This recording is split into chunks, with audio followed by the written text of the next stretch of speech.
Against Illinois. The Purdue Boilermakers coming in after a lopsided victory over Northwestern, but it's not quite the same today. We have had rain falling throughout the morning, and it is coming down rather hard now. Could be a factor in this one. I think it will be a factor, Larry. It just comes down to whether or not Purdue is the type of team that can move the football in wet weather. Some quarterbacks do not like to handle the football nor throw it in wet weather. We'll have to see whether or not Jim Everett, their outstanding pass thrower, has that ability.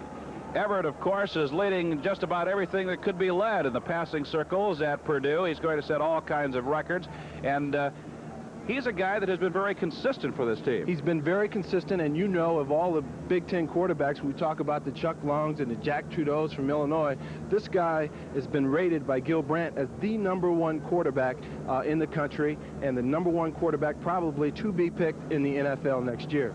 Now, he has a lot of very fine receivers. He'll throw to just about anybody on the ball club.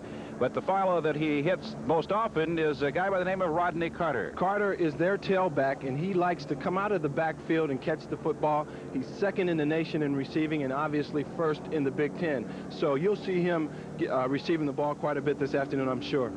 Well, Michigan has played just sensational defensive football all season long. You can name a whole bunch of guys if you want to as stars on the defensive unit, but Mike Hammerstein has just had a great year. He's been very consistent. As you know, this past week he was nominated for the Lombardi Award, and I think there's only like 12 other players that get that opportunity to be nominated. So Mike's having an outstanding year. He leads the team, or he's second in the team in quarterback sacks with 6, and I think he's got like 18 tackles for losses. So he'll cause a lot of problems for Jim Everett today. The one area that the Wolverines have really not been consistent in is the offense. The Wolverines have had problems moving the football from time to time. A guy that's done a very consistent job, however, and hasn't gotten much notoriety is Clay Miller in that offensive line. And consistent is the right word. He is their only guy in that offensive line to start every football game for the Michigan Wolverines the last 2 years. He's an outstanding player, stands about 6'4", very strong, very quick, and the most important thing, I think, he was second string on the All-American, academic All-American team last year, so he's very smart. It's sometimes the academics are overlooked in this great game of college football, but there are a lot of very fine players on this Michigan team that have the high academic standards. Well, it should be a great football game. Purdue and Michigan coming up next on Pro-Am Sports. Please stay with us.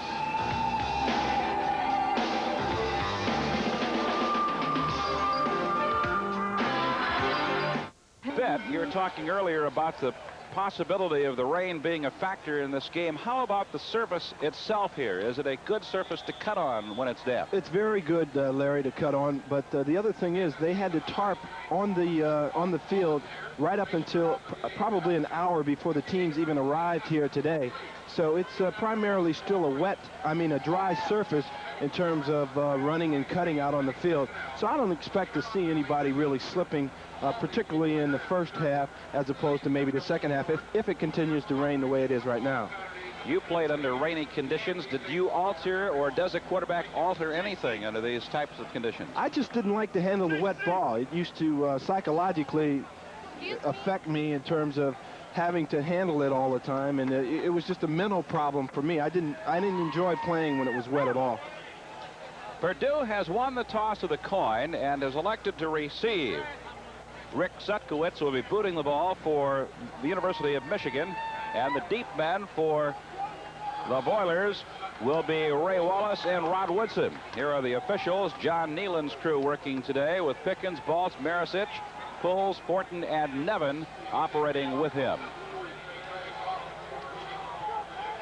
Rod Woodson wears number 26, Ray Wallace number 43. He's on the near side as the deep man, as Sutkowitz gets ready to kick off for the University of Michigan. The run-up and the kick, a high end-over-end boot, will be handled by Woodson. Brought out to the 10, nailed at the 12. Todd Schulte, a junior from Villa Hills, Kentucky, made the tackle. And again, the Wolverines get great coverage. Their special teams have been superb throughout this season. So Purdue University will have the football deep in its own territory for the first series of downs as Jim Everett, the tall senior quarterback, 6'5", 212 from Albuquerque, New Mexico, brings his team to the huddle at the 5-yard line. Everett's statistics are nearing the incredible point as he continues to close out a career, and a highly successful one, at Purdue. They're operating with a receiver wide to the left. That's Griffin. And back on first down to throw.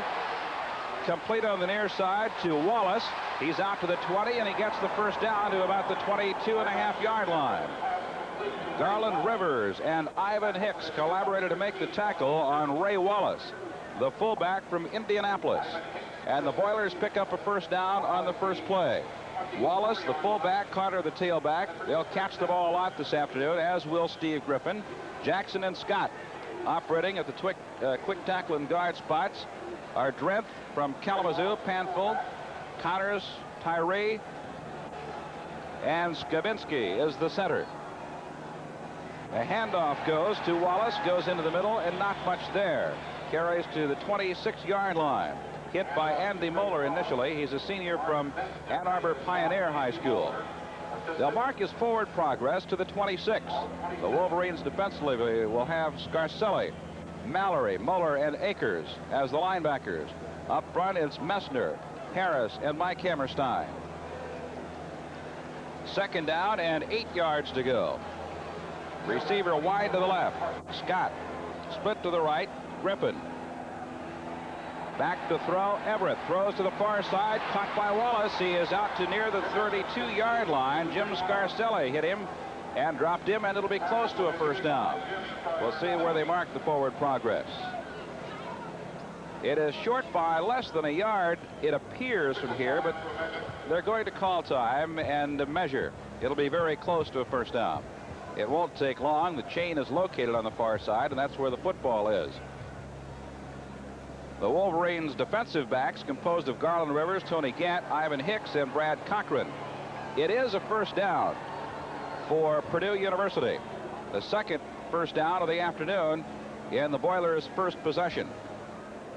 And already Purdue's used Wallace. He's caught 2 passes already, Larry, and generally we would anticipate seeing Rodney Carter catching most of the passes anyway, and Ray Wallace generally is the guy that runs the football.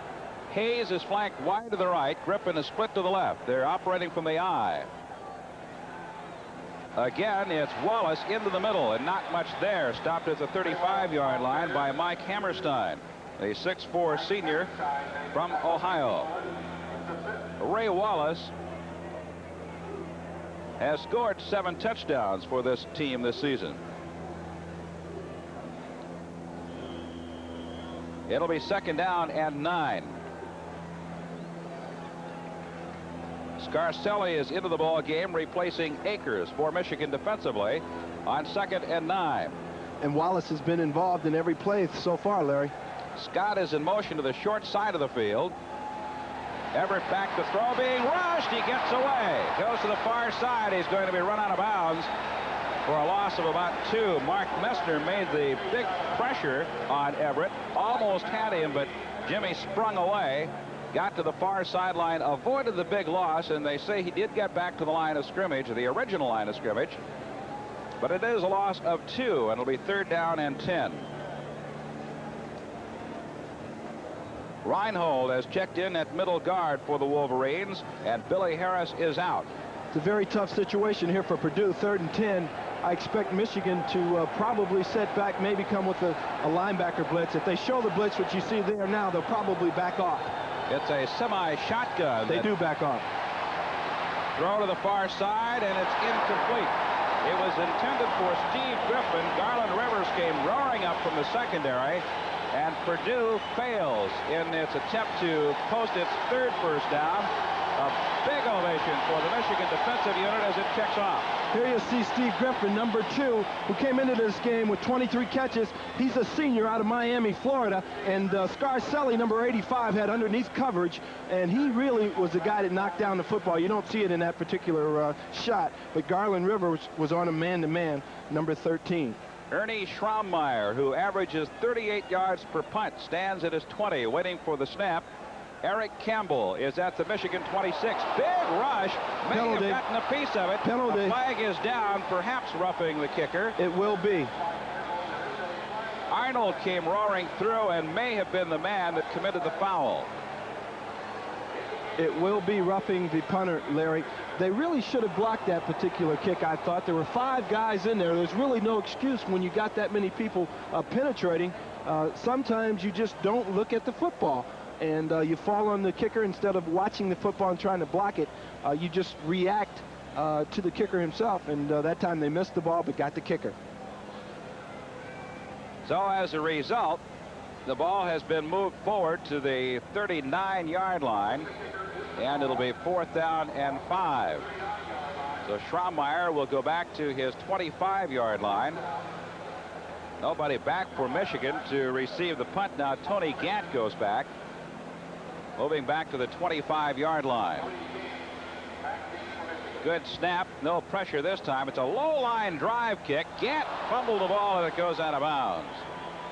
He got his hands on it but did not hold it, and it scooted out of bounds on the 19-yard line. So a pretty good punt by Schrammeier with no return. 43-yard punt for Schrammeier, and the Wolverines will have the ball for the first time this afternoon. Kind of an interesting switch. The Wolverines had Eric Campbell back on the first punt and then sent Gant back on the second attempt. I couldn't tell you why either, Larry. You have to check that. Jamie Morris is in the ball game. There was some question as to whether he would play this afternoon because of a shoulder injury. He is operating at tailback as Jim Harbaugh brings the Wolverines to the line of scrimmage for the first time this afternoon. Jokic is split wide to the right. Kolazar is a flanker to the left. Kolazar has been bothered a bit by injury also. Morris gets 5 quick yards out to the 26-yard line.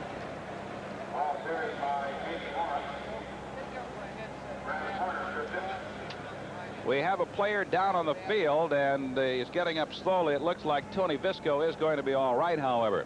The Wolverines' backs and receivers, White, Morris, Campbell, Jokic, and Caddis operating as the split end and tight end respectively.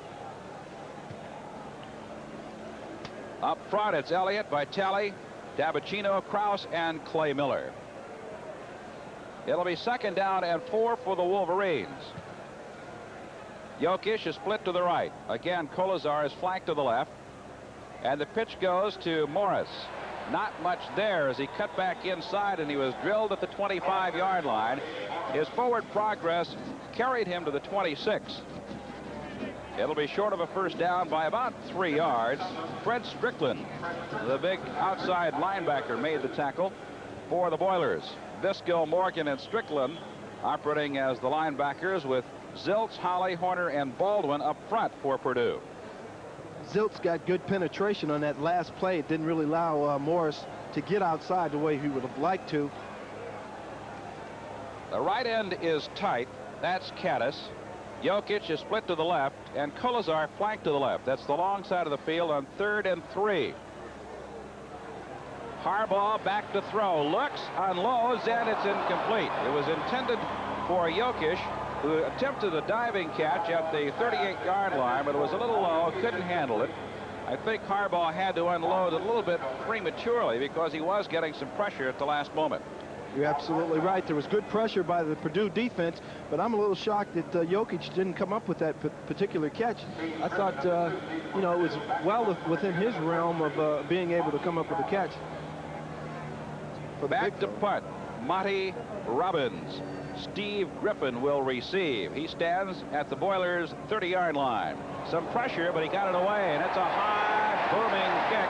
A flag is down, and we're going to have a roughing the kicker penalty, I believe, against Purdue. And if indeed that's the case, that would give the Wolverines a first down.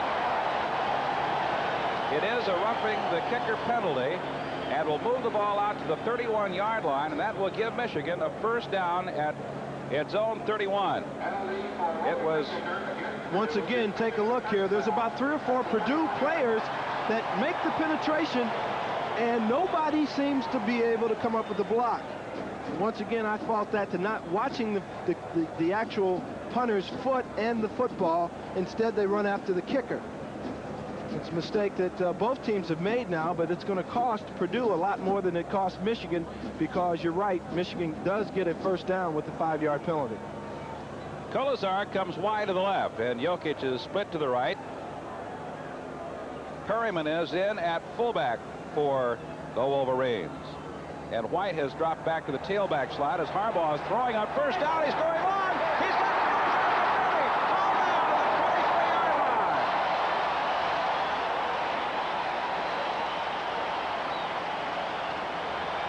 Chris Dishman made a touchdown scoring tackle, but it's a huge gain for the Wolverines. 47-yard pass play. You'll see here that Jim Harbaugh actually is late throwing this football. Colazar was wide open. I mean, if he throws the ball on time, it's 6 points. There's no question about it. But Dishman did a nice job of recovering and making the tackle, saving the touchdown pass reception for Michigan. First and 10 for the Wolverines at the 22. Jokic split to the left. Colazar flank to the right. White carries, sticks his head down and plows across the 20 to about the 19, maybe the 18-yard line. Well, the Boilermakers can look back at the roughing the kicker penalty, and it has cost them severely if this drive continues on downfield for the Wolverines. It's the type of mistake, Larry, you cannot afford to make against a good football team. Woodson, Wilson, Foster, and Dishman, the secondary for Purdue. Caddis switches, becomes the tight end on the right side now as Colazar is flanked to the right on second down. Just a big struggle to the 17-yard line. Not much there for Gerald White. Barbarach made the tackle for Purdue. And it'll bring up third down and about 4 yards, a long 4, at the 17-yard line.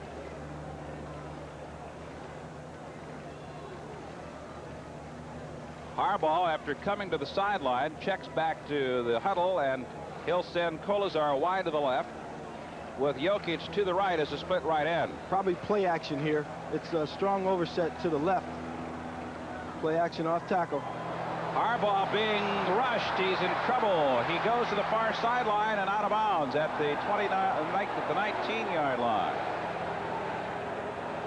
So some pressure applied by the Boilers have forced Michigan into a 4th and 6 situation. Kevin Holly putting a lot of heat on this man, Jim Harbaugh. And it'll be an attempt for 3 by Mike Gillette for the Wolverines after it looked as though Michigan would be going for 6 as a result of that 47-yard pass to John Colazar. This will be a 36-yard attempt.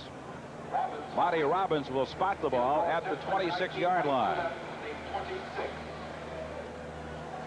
Lines are down. The snap, the spot, the kick is plenty long, and it is not good. It is off to the side, and Purdue escapes the big bullet and will take over the ball with 8 minutes 37 seconds left in the opening quarter. It is still a scoreless game. Not very good. You always want to take advantage of every scoring opportunity that you're presented with, and Mike Gillette didn't hook that ball quite enough. It looked like it just sailed straight on him instead of hooking across to go in between the uprights. Gillette had hit on 13 of 18 previous field goal attempts. He fails at his first attempt this afternoon, and Purdue takes over the ball at the 20-yard line. Jackson is split to the right. Jim Everett looking up and down the line of scrimmage, turns, gives to Carter, and he picks up about a yard, possibly 2. Mike Hammerstein made the first hit on him. They'll mark it at the 22-yard line, a gain of a pair for Rodney Carter, who averages just 3 yards per carry. Carter, I believe that's the first time he's touched the football. The thing that surprises me the most so far, Larry, with regards to Purdue, is they continue to want to run the football on first down. I think that's putting them in a hole because they've not been able to gain any yardage on first down running the football. I look for them to start throwing it on first down soon. Everett back to throw, dumps it over the middle, completes at the 25, out to the 30, and Carter gets to the 32-yard line for a first down. Andy Moeller made the tackle. A nice bit of running on the part of Rodney Carter after he made the reception. He got the yardage needed for the first down, and the Boilers move it ahead. It'll be just shy of the 33-yard line. excellent acting job that particular time by the quarterback, Jim Everett. If you look here, by the time he throws the ball to number 24, Rodney Carter, the linebackers are so far down the field that nobody even comes into the picture until he runs 5 yards. Then you see him make a nice move on 85, Jim Scarcelli. But a nice bit of running by Rodney Carter, their leading receiver. On first down, Everett throws over the middle, incomplete. Whammo. Ray Wallace was the intended receiver, and he was really belted after the ball had passed him by. He did not see him coming from the blind side, and he took a pretty good shot. That'll bring up second down and 10. You were talking about the ground game for Purdue. The Boilermakers are averaging only 100 yards a game rushing. It's an aerial attack that Coach Leon Burknett features. And as a result of that rushing yardage, Purdue is number 9 in the Big Ten in the ground game statistics. Second down and 10 yards to go. Jackson is flanked to the left. Griffin split to the right. Over the middle it goes. Deflected. Interception. Grant Cochran made the interception following the tip. And the Wolverines will take over on their own 45-yard line.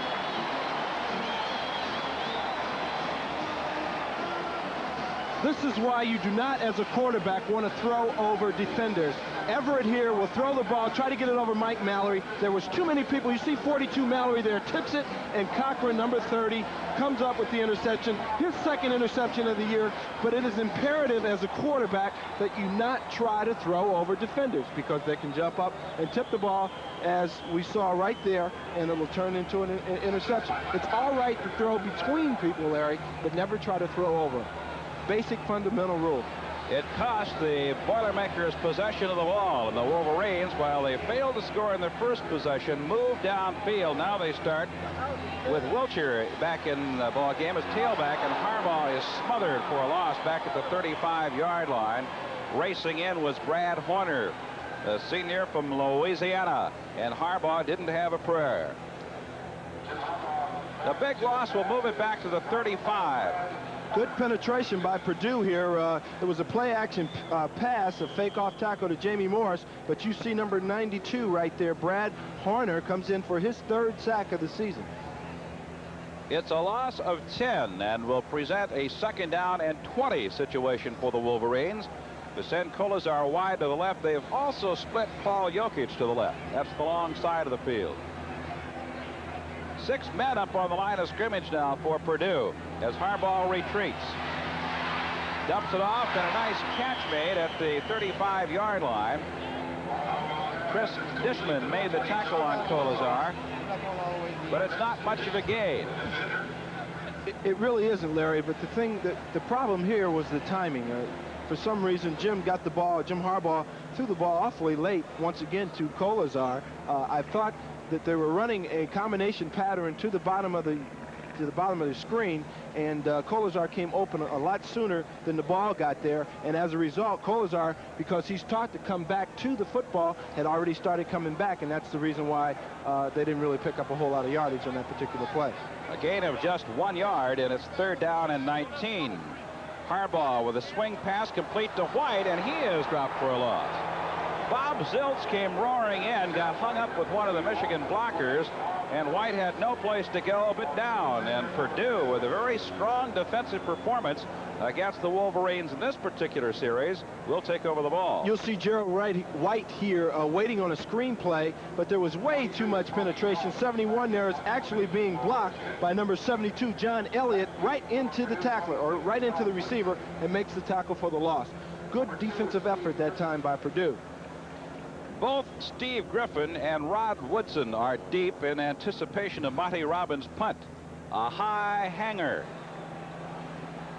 And a fair catch called for by Griffin. Dropped the ball and covered by Michigan.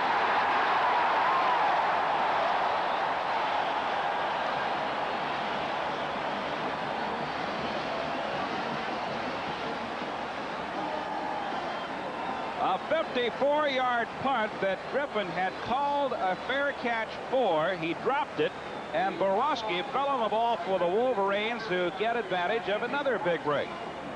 Just a fundamental error You just got to be able to catch the ball. I don't know whether or not his hands are cold or what, but he can't afford to do that and turn the football over to a good football team like Michigan. McIntyre was there initially, but I believe it was Borowski that will get credit for the recovery. So the Wolverines, with a big break, have a first down on the Boilers' 24-yard line. Colazar flanked wide to the right. Morris is back in at tailback now. He has White in front of him as the fullback in the I formation. The pitch to Morris. Got a little running room and knifes down to the 21-yard line. Brad Horner nailed him and dropped him after a gain of about 3. 4:46 left in the opening quarter. It's a scoreless game here at Michigan Stadium. Colazar comes out of the ball game. Will pick up his replacement in just a moment. 2 tight ends. Right. Jokic has dropped back as a flanker to the right. Harbaugh rolling to the right side.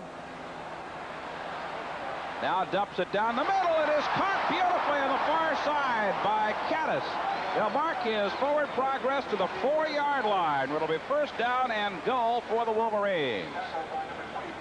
Well, it took a while for Eric to come open, but he finally did, and here's Harbaugh hit him. Eric Caddis, number 81, the second leading receiver for this fine Michigan football team. Coming into this game, he had 24 catches. This will be his 25th. Jim Harbaugh does a nice job of waiting on him to clear the defensive linebacker coverage, and once he breaks contain, he throws the football downfield. Eric Caddis does a nice job of catching. First down for Michigan. First and goal at the 4-yard line. White is in at tailback now. Morris has pulled up the fullback. A bad pitch. We've got some whistles and some flags, and probably just as well, because that was not handled very cleanly by Gerald White. Illegal procedure against the Wolverines. And I guess that Gerald White knew that the referee had called that, had stopped the play, because he certainly didn't react to this football. You'll see here as he drops it, it's just like, oh, who cares?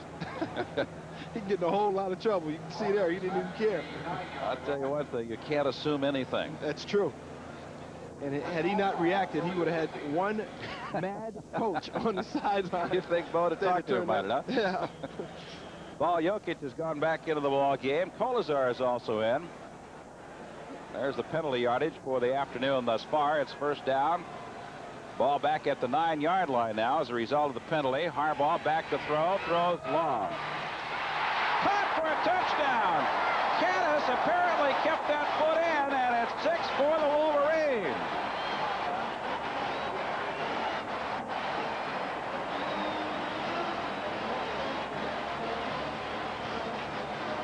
Okay, I want to show you what touch is all about.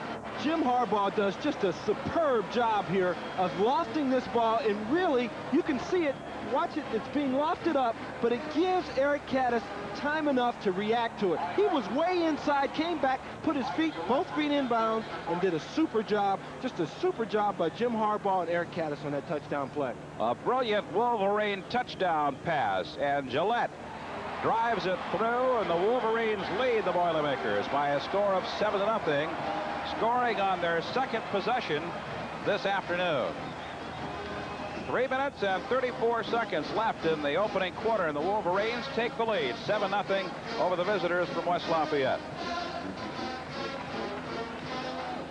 I can't tell you enough about what a great pass this was thrown by Jim Harbaugh, because, see, he's got to loft that ball in order to let Caddis react. Now, you remember that Caddis went down inside and then broke back outside. Well, Harbaugh had already let the ball go before he started breaking outside, and that's what took that patience on the ball, the loft on the ball, in order to let Caddis react to it. It was just a super throw by Jim Harbaugh. It follows the touchdown, follows the intercepted forward pass by Brad Cochran after it had been tipped by Mallory, and the Wolverines moved straight down the field. It took them only 3 plays and only a minute and 22 seconds. And it's 7-0. Wallace and Woodson are the deep men. It will be Rick Sutkowitz to kick off for the Wolverines.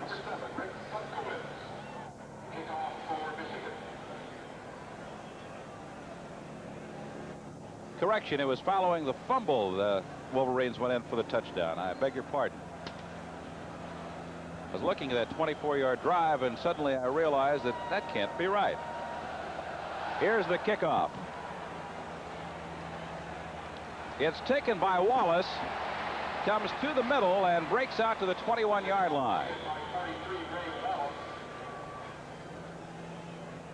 Ray Wallace, the senior from Indianapolis, Indiana, returns the ball to the 21-yard line. The Boilermakers, who are down 7-0, will try to get it organized.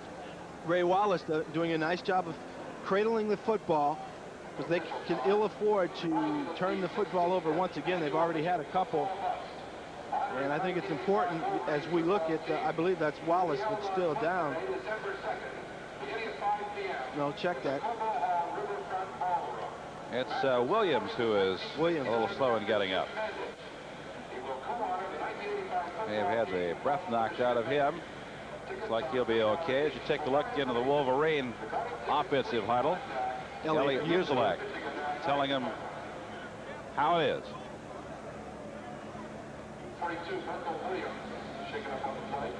3 minutes and 30 seconds left in the opening quarter. Michigan leading at 7-0. The Boilermakers being talked with by Jim Everett, their quarterback, who has hit 3 of 6 attempts and has thrown 1 interception. He has Scott wide to the left and Griffin split to the right. Straight back to throw, being rushed, backs off, he's hit and dropped for loss back at the 8-yard line. Mark Messner finally wrapped him up after Hammerstein hit him initially, and Messner finally grabbed him and dropped him, a sophomore from Milford Catholic Central. Great penetration here by both Hammerstein and Mark Messner, number 60 and number 66. You can see Hammerstein there really forces him in to number 60, Mark Messner. But let's give them both credit for the sack. Messner came in with 9 leading the team, and Hammerstein had 6. So each of them get a sack on that one, I think. Reinhold into the game to replace Billy Harris at middle guard for the Wolverines. Everett backs off to operate from the semi-shotgun. Kearns hands the ball inside to Wallace, and there's not much there for Raymond, who gets out to the 10-yard line. Mike Mallory sniffed it out and closed it off immediately at the 10. So the Boilermakers really haven't had much of an opportunity, or they've had their opportunities but have not been able to take advantage of them to move the football against this fine defensive play. And the real problem is, Larry, that they've been unable to gain good yardage on first down. And this particular series, they lost yardage, and you just can't do that against a good defensive football team. Griffin split to the right on 3rd down and 10. Everett at this goal line unloads. It's complete to Scott on the near side, and he is ridden out of bounds at the 15-yard line by Jim Scarcelli. And again, Purdue will be forced to give up the ball. And again, it's a huge ovation for this highly ranked Michigan defensive unit. You watch Marty Scott coming across the field on the crossing pattern. Does a nice job of catching it. He's their second leading receiver behind Rodney Carter. Ernie Schraubmeyer punting from his 5. They got a piece of it. It's up to the 30-yard line, 35, and down at the 38-yard line. Again, the big rush, and the Wolverines blocked the punt. He was only at the 10-yard line. Did not seem like he was very deep at all to get his punt away. Yeah, perhaps his lineup was not deep enough, but he's taken an awful long time trying to get that ball set. Number 15, you'll see right there, David Arnold, the freshman from Warren, Ohio, comes in and gets a piece of it, and Michigan will have good field position once again. They'll start at the 31-yard line. That's where the official marks it. Jokic goes wide to the right. Kolazar flanked to the short side of the field on the left. 5-man front, and the man on the left side of the defensive line for Purdue jumped offside. No, I think it was against John Elliott, the offensive guy, personally, but let's wait. Yeah, you're right. I'm sorry. It was Wimberly who darted offside, made contact, and it'll cost 5 yards. So it'll be 1st down and 5 from the 26-yard line. for the University of Michigan. Guess I owe Mr. Elliott an apology. Sorry, Big John. I don't think he's going to be bothered too much. Jokic is split to the right. Kolazar flanked to the left. On 1st and 5 for Michigan. The Wolverines lead it by a score of 7-0.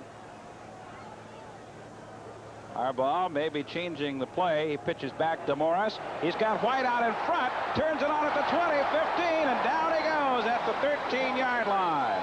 Big block thrown by Gerald White as Morris turned inside that block. But there may be a flag down. There is illegal use of the hands back at the 28-yard line. And believe it or not, I think they call this on Paul Jokic. Look at the top of the screen right there. That's where the penalty appeared to have happened, but I'm not real sure. But anyway, Michigan's going to be called for holding, and that's going to really hurt. That negates the big play by Jamie Morris and will result in a penalty back to the 36-yard line for holding. And the Wolverines, with a minute 12 left in the first quarter, will be looking now at a 1st and 15. Look at Coach Moeller, defensive coordinator, assistant head coach. Gary Moeller, former head coach at Illinois. Some expect him to succeed Bo Schembechler one day whenever he decides to let it go. 1st and 15 for Michigan. Kolazar in motion to the long side of the field. Harbaugh back to throw. Swing pass complete to Morris. He's at the 40. Cuts back against the grain. 35. And down he goes at the 32-yard line. He picked up about 6. Kevin Holly, a junior from Washington, Pennsylvania, made the tackle on Jamie Morris. The Wolverines get the ball back to the original line of scrimmage, which will present a 2nd and 10 situation with just 23 seconds left in the opening quarter. Michigan huddling at the 40, comes to the line of scrimmage. The Boilermakers have given up a number of points this season. There have been a lot of points scored against the defensive unit. The Wolverines have 7 at the moment, looking for more. Harbaugh being chased, and he'll be run out of bounds back at around the 36-yard line. We'll see when they mark it. It'll be the 35. Fred Strickland put a lot of pressure on Harbaugh and ultimately ran him out of bounds. So it'll be a 3rd and about 12 yards to go when we resume play. The clock time has expired, ending the first period of play here at Michigan Stadium. So 1 quarter has gone into the books. The Wolverines lead Purdue by a score of 7-0. We'll be back with you. Prepare for the 2nd quarter of action here at Michigan Stadium. Wolverines with 69 yards total offense in the first quarter, -1 rushing. Purdue with 30 yards total offense, -6 rushing. So the ground attack has not been it's not working very well. Yeah. 3rd down, 13. Michigan comes to the line of scrimmage with Kolazar wide to the right. Harbaugh unloads. Kolazar got it! Touchdown!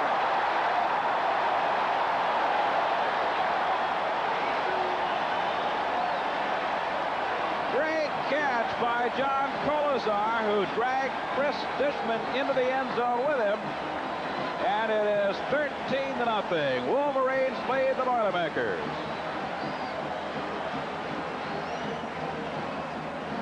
Great anticipation once again by Jim Harbaugh. You'll see here he'll get plenty of pressure from the inside. Some Michigan or defender from Purdue, but Harbaugh gets the ball away and plenty of time, leads his man perfectly, and John Kolazar comes up with his 3rd big catch already this afternoon for a touchdown. Great play by both Jim Harbaugh and John Kolazar.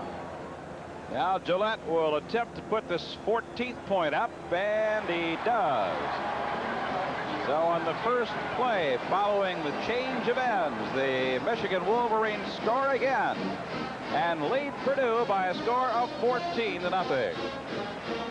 A 34-yard touchdown pass into the breeze. We had been speculating earlier if the Wolverines had to go for 3, they would be kicking into the wind in the 2nd quarter. But that was all taken away on the fine touchdown pass from Jim Harbaugh to the freshman from Westlake, Ohio, John Kolazar. And the Wolverines have upped their lead to 14-0.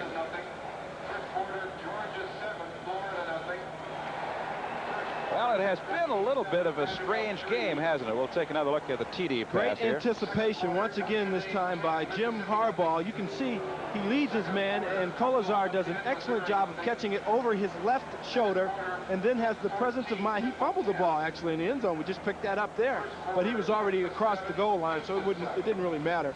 But Colazar, nice catch, big play for the young freshman. 3-play drive. A minute 27 seconds.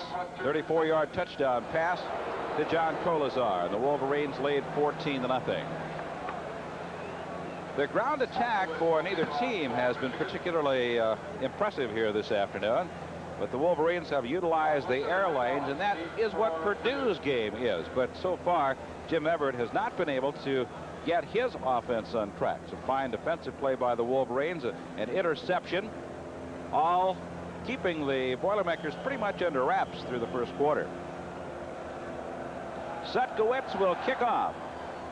Sends it to the far side, and this will go out of bounds at the 4-yard line. So we'll do it all over again.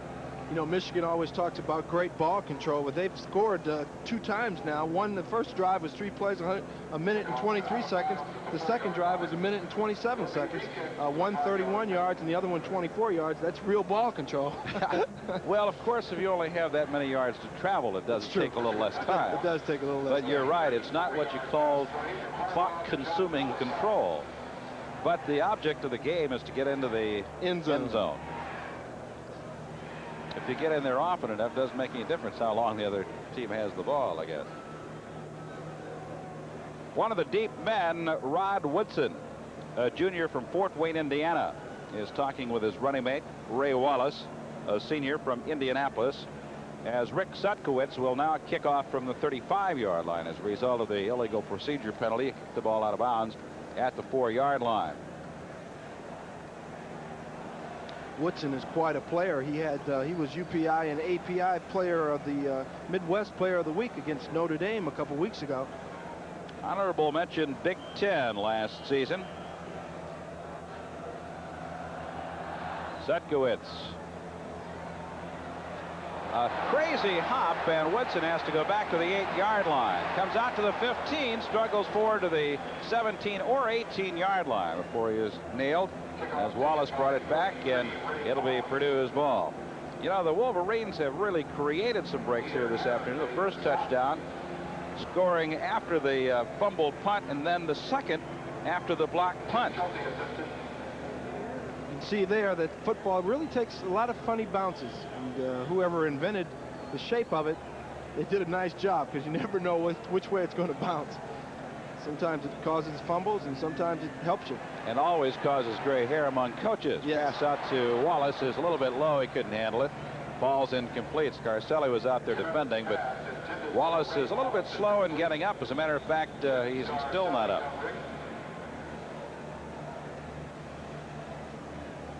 So Ray Wallace is down on the far side of the field. We'll have a slight delay here at Michigan Stadium as he is attended to by the medical staff for Purdue.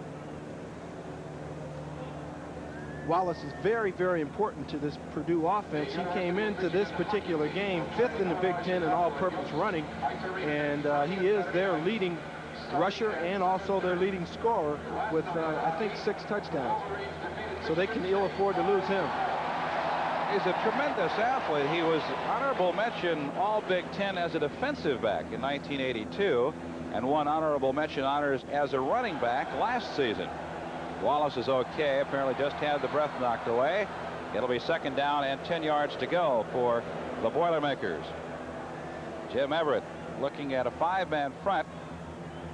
Goes straight back to throw, getting some heat, gets away, fires it over the middle, and it was a little behind Steve Griffin and could not hang on. Again, great pressure applied, this time by Hammerstein and Messner, the defensive tackles for the Wolverines. Everett did escape, but his pass was behind Steve Griffin. Leon Burnett in his 4th year as the coach of the Boilermakers.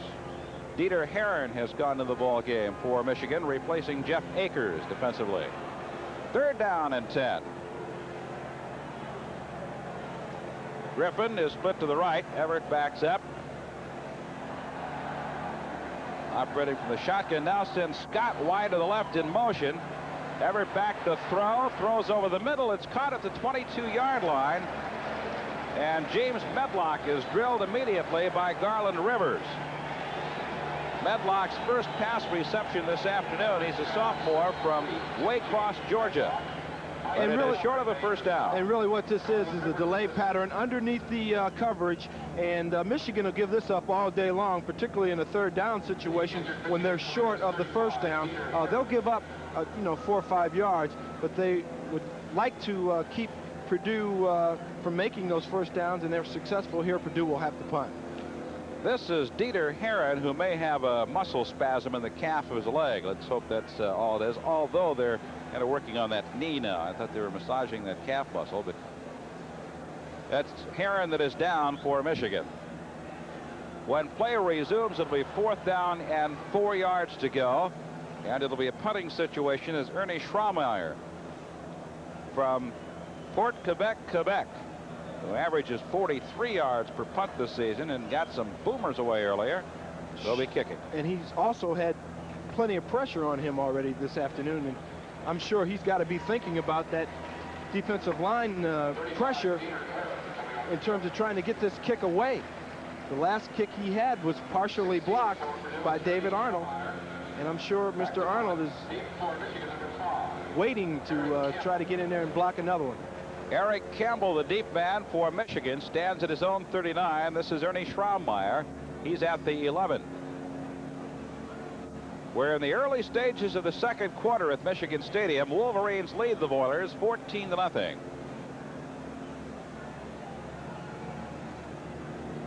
He's only 11 yards behind the line of scrimmage. The Wolverines had everybody up for a moment, now dropped 2 men back. And he gets the punt away, but it's not a very good one. Hangs high, bounces at the 45, gets a good Purdue bounce, and will roll dead around the 35 or 4-yard line. Well, it's still rolling to the 32, so Schraumeier, with not much of a punt, picked up an additional 15 to 17 yards as a result of the roll, and he turned out in pretty decent shape. Yeah, he's got to be pleased that the football is shaped the way it is on that particular play. Little instruction on the sideline on how to punt the ball. He has had a very consistent season this year, but this afternoon he hasn't had a great career day. So Wolverines take over the ball on their own 32-yard line. Jamie Morris is in at tailback. White operating at fullback. Kolazar flanked to the right, and the ends are tight. 5-man, 6-man front. Pitch back to Jamie Morris. Runs to the outside. Turns the corner. Upfield. Breaks a tackle. 40 on the sideline. 45. Driven out of bounds at the midfield stride. Tony Visco made the tackle on Jamie Morris, who put on quite a display of running ability as he cut to the far sideline. 18-yard gallop. Nice run on this particular play. It was well blocked. Strickland, number 48, got caught inside. You see Rod Woodson, 26 there, misses a tackle. And also 59, Matt Morgan, missed a tackle. And Morris just keeps on down the sideline. He's very strong for a back that's only 5'7" and 175 pounds. You see there, he's already picked up 27 yards this afternoon in 4 rushes. That's well under his average, which is 5.0. He had 179 yards against Indiana. That was his career high, but he is over the 700-yard mark during the 85 season in rushes, and he's only a sophomore. 13:51 left to be played in this first half. Time is out on the football field. First down and 10 faces the Wolverines at the midfield stripe when play resumes. I said that was well under his average. It's actually over his average, 4 for 27. Bo Schembechler on the near sideline. Kolazar has come out of the ball game with Jokic in to replace him.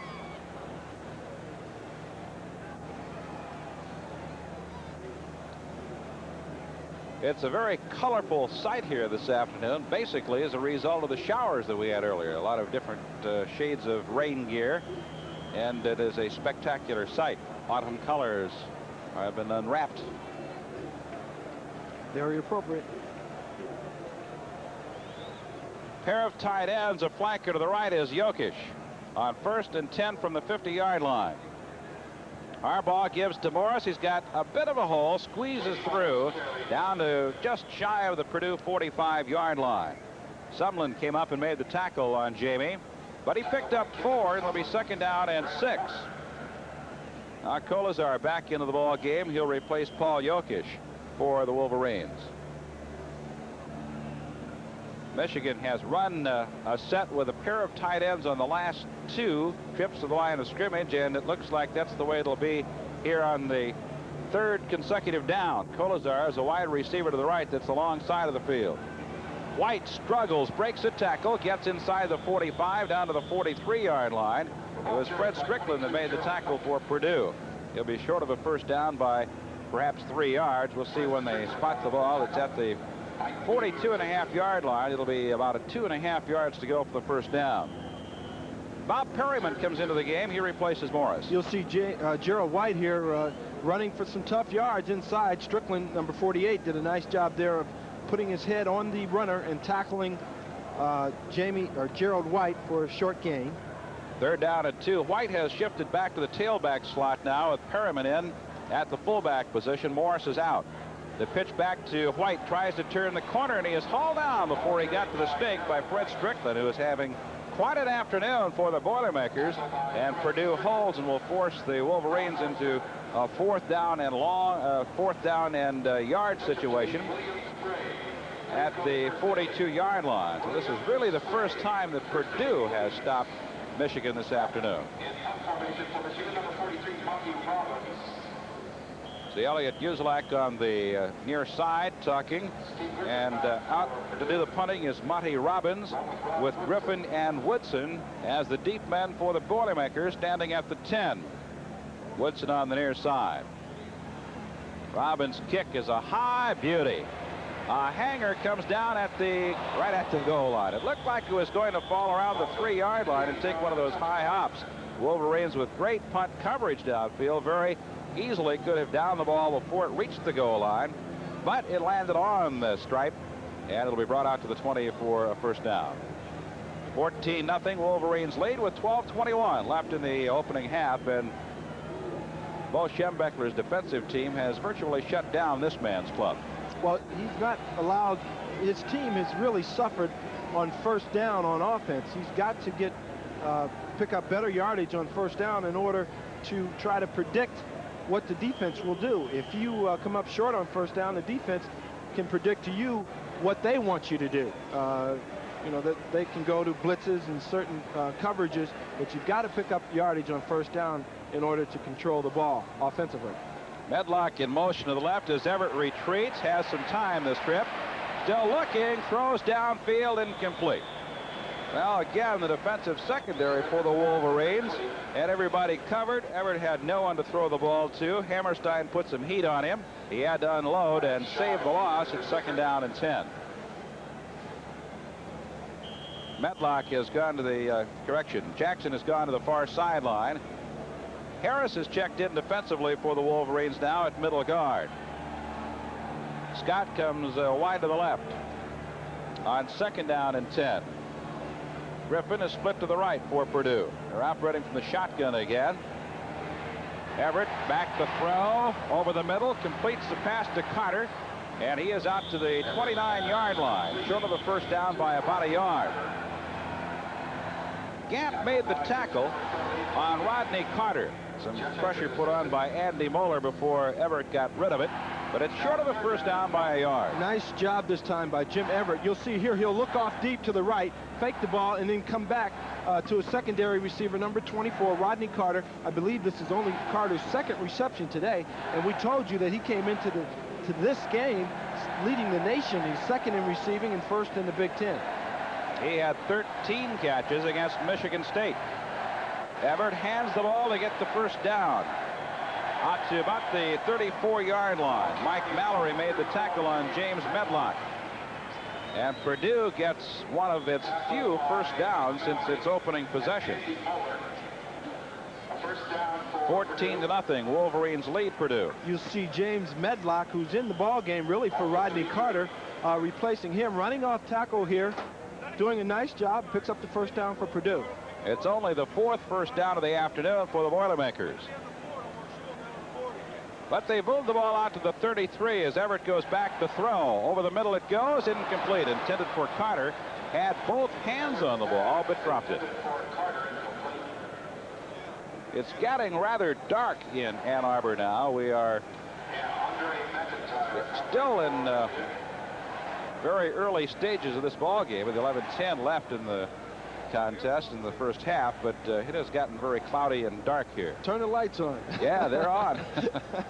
They're on the scoreboard. That's about it. It'll be 2nd down and 10. Everett takes a look at Wolverines as they deploy their defense. Drops back in the shotgun, changes the play. And fires it back. Caught by Carter, and he is really drilled at the 35-yard line by Tony Gatt, who put a form tackle on him after a gain of about 2 yards. That shotgun hasn't done a whole lot for the Boilermakers this afternoon either. There's just great penetration by both Mark Mesner, number 60, and number 66, Mike Hammerstein.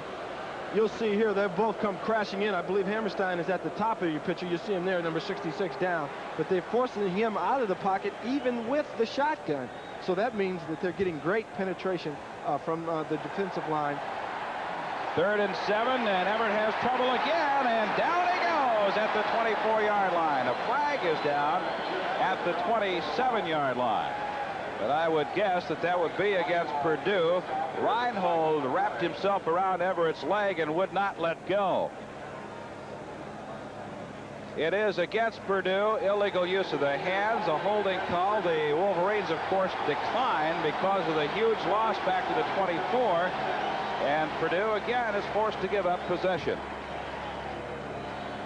On 4th and 18, Schraubmeyer is in to punt from his 12-yard line. And Eric Campbell stands at the Wolverine 40. Again, Schraubmeyer just 11 yards behind the line of scrimmage. There's Campbell waiting the kick. One has already been blocked this afternoon, and look out, he got this one away. A high wobbly kick going to the far sideline, takes a skip out of bounds at the 38. So the Wolverines will have great field position to begin operations here in this possession. 10 minutes and 5 seconds left to be played in this second quarter, and the Wolverines lead it 14-0.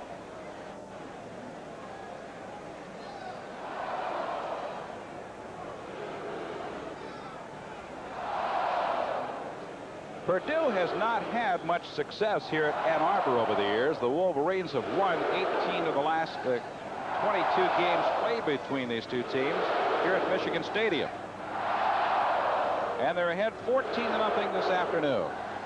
Colazar flank to the right. Harbaugh turns, gives to Morris. He's got some running room across the 40 to the 41-yard line. Matt Morin made the tackle along with Fred Strickland, who seems to be all over the field this afternoon.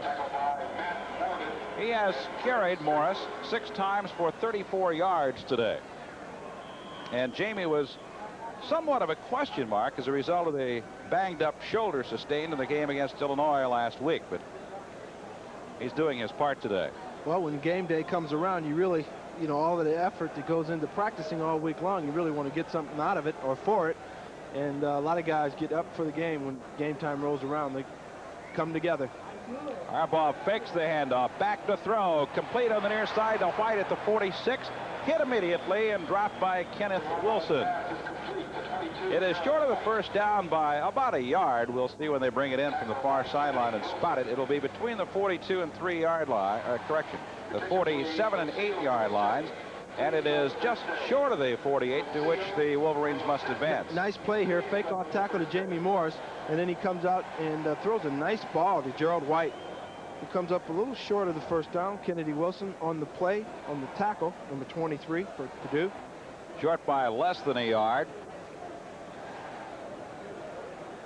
3rd down, less than a yard for the first down. Again, a pair of tight ends, as Colazar is the wide receiver to the long side, which is the left. Quarterback sneak, and Mr. Harbaugh had nothing but a big hole to race through and carried near the 50-yard line. Strickland again made the tackle. He was honorable mention running back, Fred Strickland was, in the Big Ten. He rushed for 900 yards as a senior in high school. but he was switched to a defensive role upon his arrival in Purdue. Jokic back into the ball game. He's going wide to the left as a split left end. That's the long side of the field, and Kolazar is flanked to the left on 1st and 10 for the Wolverines. Ball just short of the 50. And a big mix-up on the snap. We'll have an illegal procedure penalty coming up. And we have a Purdue player down at the 50-yard line. Number 68, Anthony Rose, the sophomore out of Elizabeth, New Jersey, appears to be the gentleman down for Purdue. I don't understand that call. Illegal procedure on the quarterback on this particular play. It looked like a fumble to me. Well, it did me also. The public address announcer called it a dead ball, illegal procedure. But the signal that was given to us by the officials was strictly an illegal procedure call, which can be any number of things, actually. But as you pointed out, it looked like a missed snap handoff. Right.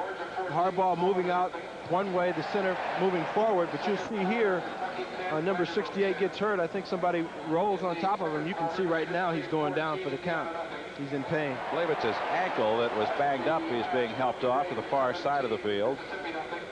He looks a little like the refrigerator. 6'1", 278 pounds. He puts on a few more pounds. Big man. Yeah, he's very big. First down and 15. I'll tell you what, the refrigerator's going to have to make the big bucks to keep himself in groceries. 14-0 the score. Michigan leads Purdue with 8 minutes and 8 seconds left in the first half. It'll be first down and 15 following the illegal procedure penalty against Michigan. Jokic is split slightly to the right. Kolazar is flanked to the left. Harbaugh back to throw. He's throwing long, looking for Jokic. He's got it at the 20. Out of bounds he goes at the 17-yard line. Lee drove Paul Jokic out of bounds at the 17-yard line. And the Wolverines, after a 37-yard pass play, are down knocking on the door once again. Folks, you really can't appreciate what a great pass Harbaugh once again throws here. He throws that ball so far in advance of when Jokic even turns around to look for it. And I'm telling you, it was right on the money. Another super pass by Jim Harbaugh. I mean, he's really thrown some great passes today, Larry. He's hit 9 in a row. He's 9 for 10 this afternoon for 147 yards here in this opening half.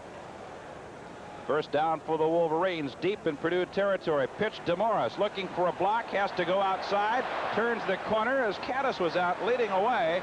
White threw a block that sprung him initially. He got it down to around the 10-yard line, and a big gain again for young Jamie Morris. Kennedy Wilson, number 23, the safety man for Purdue, will come up in the picture. Gerald White will knock him out right there, and Jamie Morris cuts inside, then back outside, does a nice job of following his blocking, and picks up great yardage on first down. It'll be 2nd and 2. Perryman has come into the ball game now for the Wolverines. 2nd and 2 at the 10-yard line. White has shifted back to the tailback slot. Kolazar has come wide to the right as the only wide receiver. A pair of tight ends for Michigan. 6-man front shown by Purdue. White looking for some running room. A flag has been thrown. White penetrates to down around the 6-yard line. Tony Visco made the tackle, but a flag was thrown, and it may be a holding call against the Wolverines. That's what it is. And it is. So the advance forward to the 6 has been nullified, and the Wolverines will get hit with a penalty. 6:52 left to be played in this opening half. The ball moved back to the 20-yard line as a result of the holding call.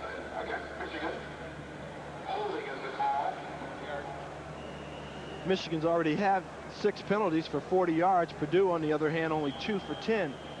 So Michigan's making quite a few mental errors, even though they're leading 14-0. 2nd and 12.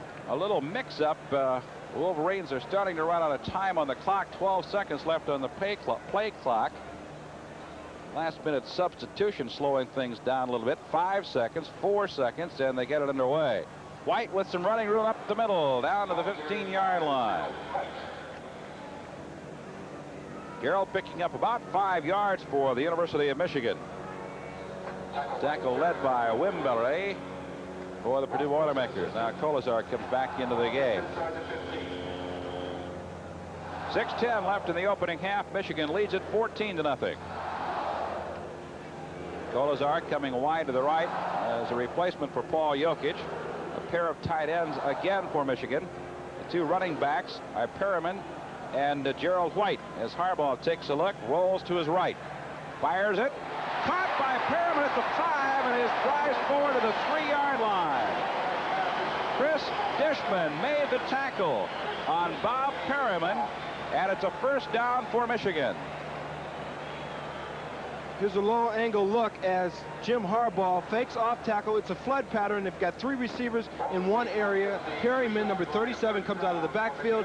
Harbaugh stays on the run, makes a nice throw to Perryman on the run, picks up a first down. Nice call. Harbaugh's now 10 out of 11 for 158 yards. As you take another look, a nice throw to Perryman out of the backfield. Ball has been advanced to the 3-yard line. Man in motion to the right. The handoff to White, and he drills down to about the 1-yard line. May have gotten inside the 1 before he was stopped. It was Wimberley again that was in there quickly along that line of scrimmage, but Perryman makes the big catch. White carries to near the goal line, and it will be 2nd down and about a ½ yard for the touchdown. Well, that sneak worked so well the last time. I wouldn't be surprised to see him run it again down here, Larry. That's a good call. We'll have to watch for that. Kolazar set as a wing to the right. The ends are tight. Harbaugh looking at a 2nd and a ½ yard. But he gives to White instead, and he goes in unmolested. Touchdown, Michigan.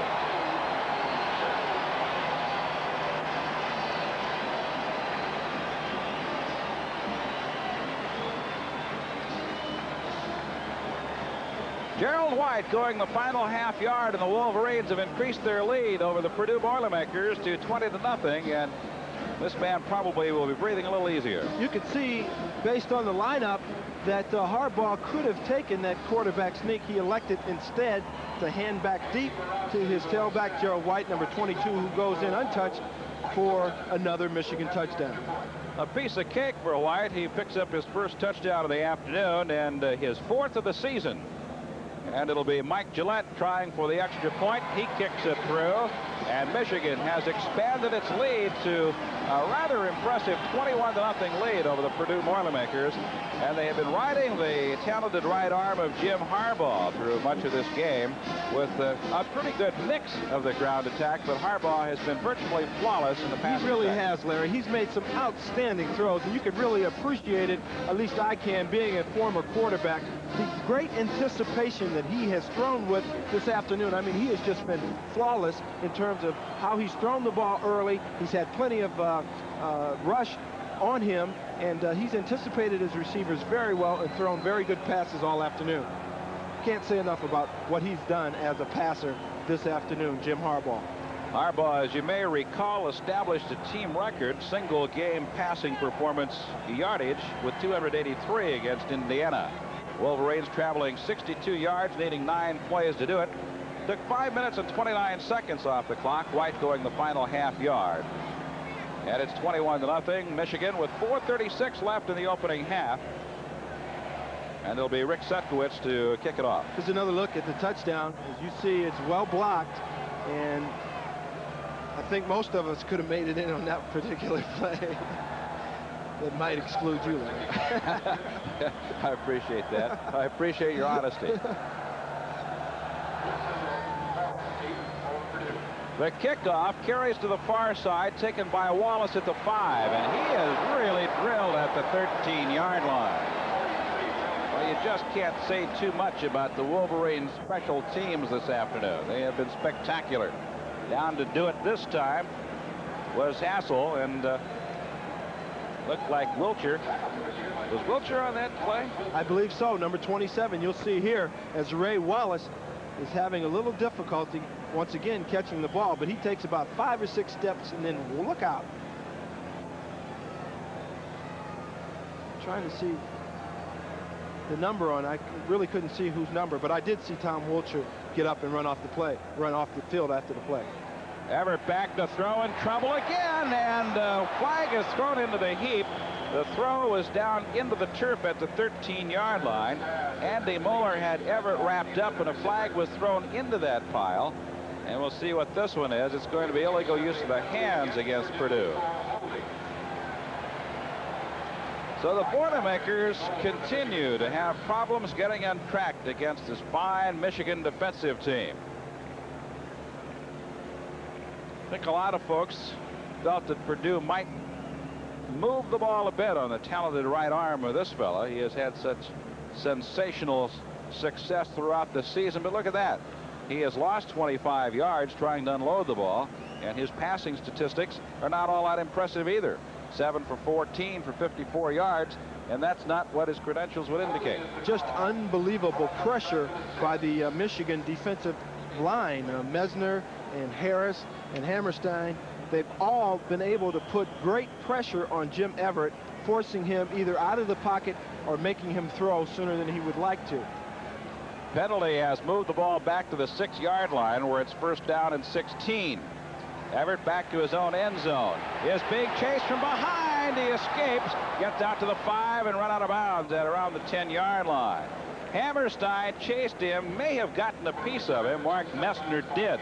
Drove him out at the 10, but Everett just escaped to safety and got it back to the 10-yard line, where it'll be second down and about 14 yards to go. Once again, we can't say enough about the penetration from the defensive line. You'll see 66 Hammerstein once again, and Everett somehow kind of feels the pressure of Hammerstein coming from behind, and Messner, number 60 right there, chases him out of bounds. Messner and Hammerstein have been like bookends this afternoon. They spent as much time in the Purdue backfield as has Everett. Second and 13, shotgun. Everett back in his own end zone, looks, throws it over the middle. It's caught at the 12-yard line. He's still on his feet out to the 20. Carter has moved the ball to the 27-yard line for Purdue. Billy Harris made the tackle, and the Boilers picked up their 5th first down of the day. A lot of missed tackles on that particular play, but if Purdue's going to get back into this football game, number 24 is the guy that's got to come alive, and Jim Everett's got to get the football to them. When they are clicking, this team can move, and they've been capable of obtaining like 500 yards on offense passing. You see the 2 missed tackles there, but Rodney Carter is very, very dangerous coming out of that backfield, as you see on this particular play. Inside handoff goes to Medlock. He goes no place out to about the 30-yard line. But the point you made that Everett has to get the ball to Carter, that is where Messner and Hammerstein have been so very effective. They put so much pressure on him. Many of his passes are under pressure, and he's been throwing off target behind receivers. Right. And it's pretty tough to make connections. It's very tough. And Michigan is doing the right thing, and that's continuing to put that pressure on the quarterback with their defensive line. Second down and 8. Everett over the middle, caught by Carter, reverses to the left. He's out to the 40 and upended at the 43-yard line. Brad Cochran made the tackle, and it's another first down for the Purdue University Boilermakers. Michigan could have really been hurt on this play because they're blitzing. Both Mallory and Moeller are caught up inside on the blitz. You'll see 49 right there. Moeller caught up inside. Now he gets the ball to Mr. Rodney Carter, and he starts running down the field. Nice tackle here by Brad Cochran, number 30. Had he not made that tackle, Rodney Carter might still be running. Everett looking. Incomplete, intended for Carter at the 45, but there's a flag down back at the 30-yard line. And it may be an illegal block. Blocking below the waist, I believe that is the or maybe signal. Blocking on a forward pass. I don't think you're allowed to block downfield before when the pass was thrown. Let's see on the replay.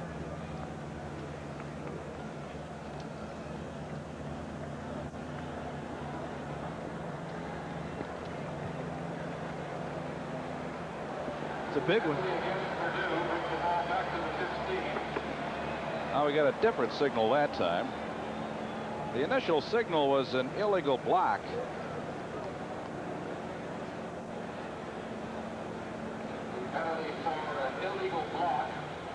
Well, it was an illegal block, but he gave us 2 different penalties. I think it was for blocking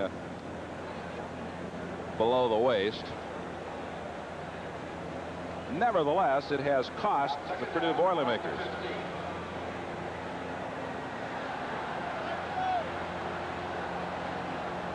Purdue now looking at a 1st and 39 as the ball has been moved all the way back to the 15-yard line.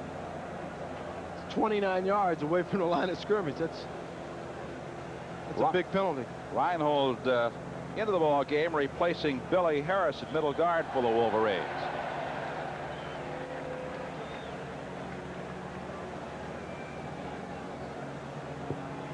First and 39 for Purdue. The ball at its own 15-yard line.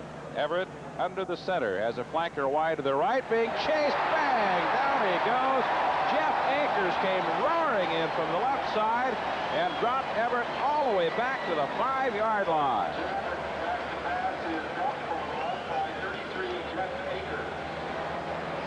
Akers just came roaring through. The senior from Lynn, Mass. May not even have been touched. And this is the type of thing you can do when you've got an offense in a situation like 1st and 39. You can blitz. That's why it's imperative that you gain yardage on first downs. You know, like when you have a 1st and 10, you want to pick up 3-4 yards, so you can't let the defense do different things to you like this. It was a simple stunt. Jeff Akers, number 33, came in untouched and tackles Jim Everett for another loss. And now it's 2nd down and 48. The pitch going back to Carter, reverses his field. Still not much running room. Gets out to the 5. There's a flag down back at the 5-yard line. Carter got out to about the 12, and Akers made the tackle. Let's see what this infraction might be. Offside against Michigan. That will make it 2nd down and 43, which is still quite a long way to go. 2 minutes and 4 seconds remain in the opening half. Michigan leads at 21-0.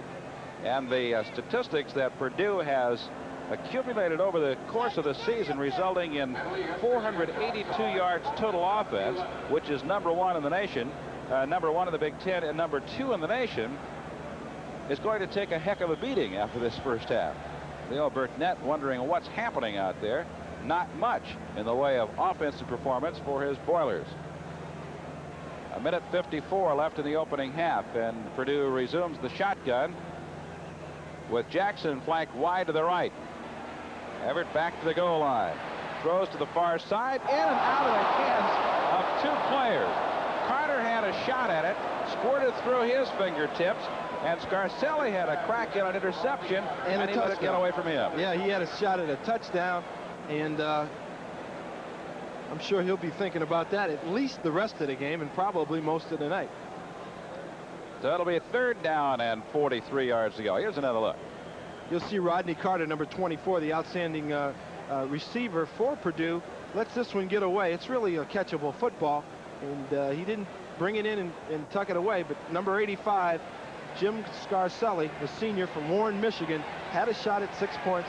One of the few times a defensive player will have a chance to score a touchdown on an interception. Everett again back to throw, forced out of the pocket, comes to the near side. Now he's going to have to run. He's out to the 20, cuts back to his right at the 25, still out to 30, and to the 31-yard line.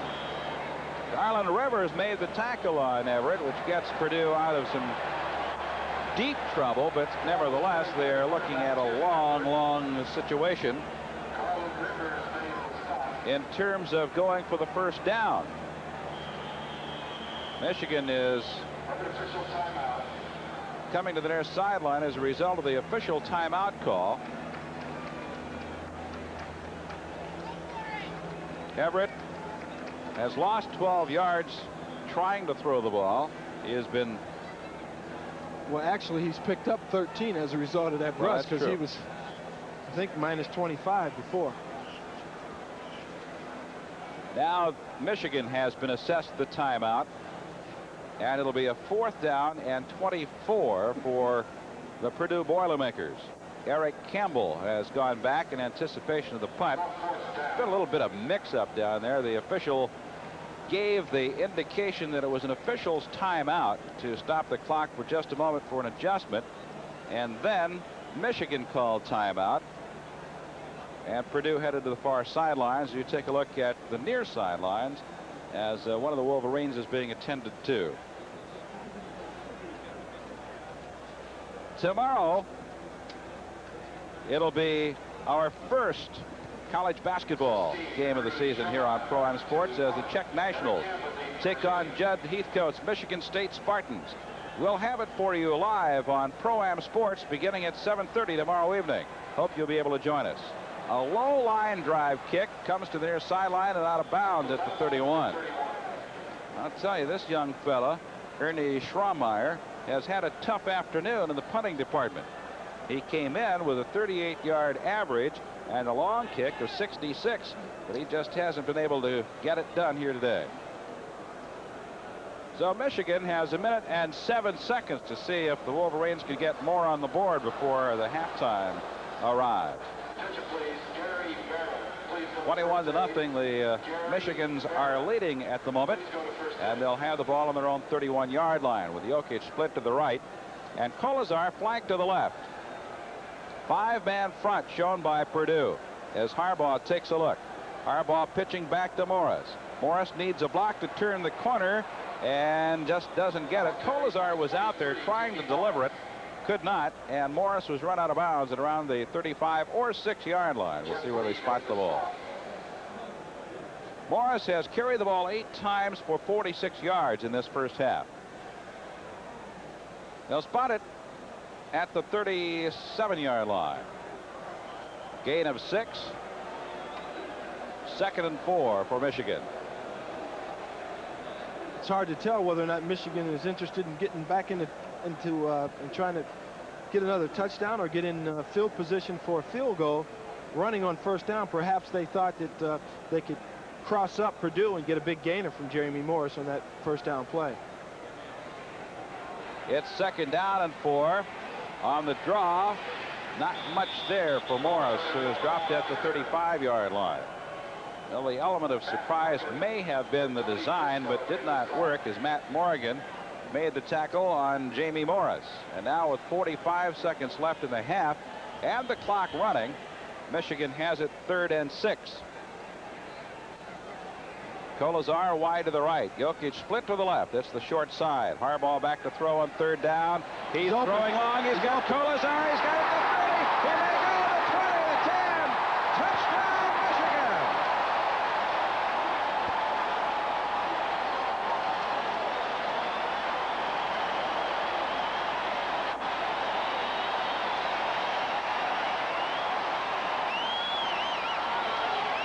A 65-yard touchdown pass to the freshman from Westlake, Ohio, John Kolesar, and the Wolverines lead it 27-0. And another big play by John Kolesar. What happens here, a lot of times, because of the 2 rushes that we saw by Michigan, the defense really went to sleep, and they let Kolesar get deep, and Harbaugh hits him, and he's got great speed. He's got 4 receptions for 147 yards and 2 TDs. What a great afternoon John Kolesar, the freshman from Westlake, Ohio, is having.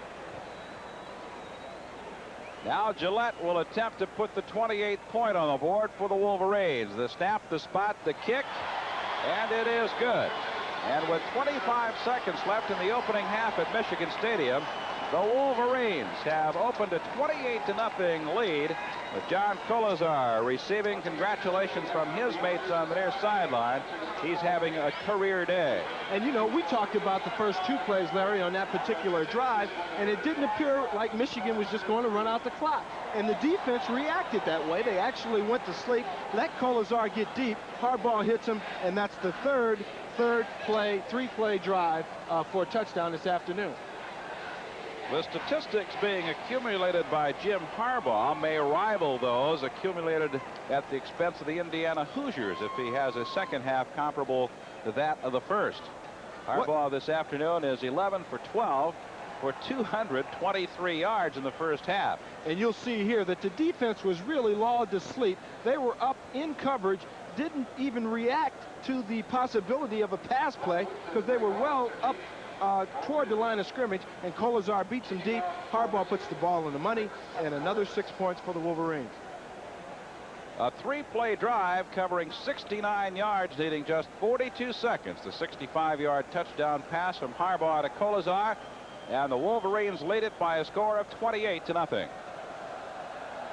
Now the kickoff by Sutkowitz is rather short, fielded at the 12-yard line and carried out to the 25-yard line. Rob Woodson returns it to the 25, where it'll be a first down with 21 seconds remaining in the opening half. We mentioned the 223 yards for Harbaugh in the first half. The Michigan record for passing is 283, established by Harbaugh against Indiana in a game seen earlier on Pro-Am Sports. And we've got whistles and mix-up, and we may have found, well, apparently the clock on the scoreboard was in error, because that is the end of the first half, and you can see the scoreboard clock is still running it down. So it was a very impressive show by both sides of the Michigan unit. Offensive show provided by Harbaugh and company. And it was a tremendous effort by Mike Hammerstein and Mark Mesner and company on the defensive side of the ball. And the Wolverines have a commanding 28-0 lead over Purdue at halftime. We'll be back with more, so please stay with us. You're watching Pro-Am Sports.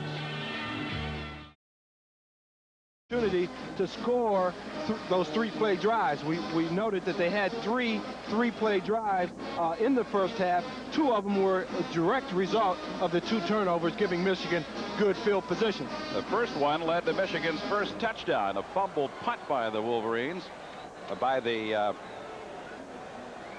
well, we're going to look directly at the touchdown here. And that was just an excellent throw. I can't tell you what a great throw that was by Jim Harbaugh. He had just led Eric Caddis enough. You'll see here, you won't be able to tell when the ball, I'll try to tell you when he throws. He's throwing the ball now. It's gone. The ball is already gone. And that tries to show you how long the ball was in the air, but great loss on the pass by Jim Harbaugh. Excellent catch by Eric Caddis. Once again, he lets the ball go early, and Kolazar comes across on the post pattern, does a nice job of catching the ball and then getting it into the end zone. Kolazar's having an outstanding first half. I think he's got 2 touchdown passes, and who knows how many yards receiving. 148, 4 catches, 148 yards, and 2 TDs. Well, Michigan's first touchdown came as a result of the fumbled punt recovery by Michigan. The Wolverines moved right downfield, and you see Harbaugh winning the battle of quarterbacks here this afternoon. The kickoff by Purdue sailed into the end zone. This is the first play from scrimmage in the 3rd quarter, and Morris carries for about 3, possibly 4 yards. Tony Visco made the tackle. Now, I anticipate Michigan in this first series of the second half to basically work on their running game. They've got a 28-point lead, and I don't expect them to throw unless they're put in a situation where they have to. They might just want to work on the rushing game. The Wolverines in the first half rushed for 53 yards, but threw for 225. It's 2nd down and 6. Flanker wide to the right is Kolazar. We're getting a mist hanging over the field now. Morris goes to the 27-yard line as fog is starting to move in, and it's covering the entire horizon, and it's getting very foggy over Michigan Stadium. Chris Dishman made the tackle after the ball had been advanced to the 28-yard line. You can see on the horizon how that fog is moving in. Jimmy Morris has now picked up 56 yards and 10 carries. I don't suppose the Dennis Franklin portable lighting system is in the area, so and light this field up today. 3rd down and 3. Harbaugh rolling to his right, is going to run, gets to the 30, and looks like he got the first down. He was driven out of bounds. This will depend expressly on the mark. He's got it. It is a first down. You mentioned that Kolazar had 148 yards in pass receptions on 4, the long one being the 65-yard touchdown pass. Jokic caught 1 for 38, Canis a pair for 26. Purdue's leading receiver was Carter, who caught 5 for 54 yards. Wallace hauled in 2 for 20 yards. Wolverines picking up a first down in their first possession, have moved the ball outside the 30-yard line. Jokic split left end, Kolazar flanker to the left. And Morris gets 5, 6, 7, 10 out to the 41-yard line. Another first down for Michigan, as Weaver made the tackle on Jamie Morris, and what you predicted appears to be the case as the Wolverines keep it on the ground. This is a quick hitter, and what happens, there's an option play off of this particular action, but Jamie Morris does a good job of hitting up in there quickly and runs very, very hard. And you see Weaver, Mike Weaver, number 9, the junior from Pasadena, California, make the tackle. Jokic split to the short side. That's the right side. White breaks free across the 50 inside Purdue territory to the 44-yard line, where Fred Strickland hauled him down. A quick burst of speed by Gerald White, and suddenly he had some running room, and it's another first down for the Wolverines. They're showing a great ground game here in the third quarter. Quick hitter inside by White, makes a fine cutback there, and it was well blocked, and good penetration or good explosiveness, good explosion off the offensive line, and Gerald White picks up another first down. The third first down here in the third quarter for the Wolverines. It took the opening kickoff to get the second half started, and have marched. Here's Morris, and he's inside the 40 to the 38-yard line, and it was Strickland again. He's going to get a good night's rest this evening. He's been a busy man. He's a junior from Pasadena, California.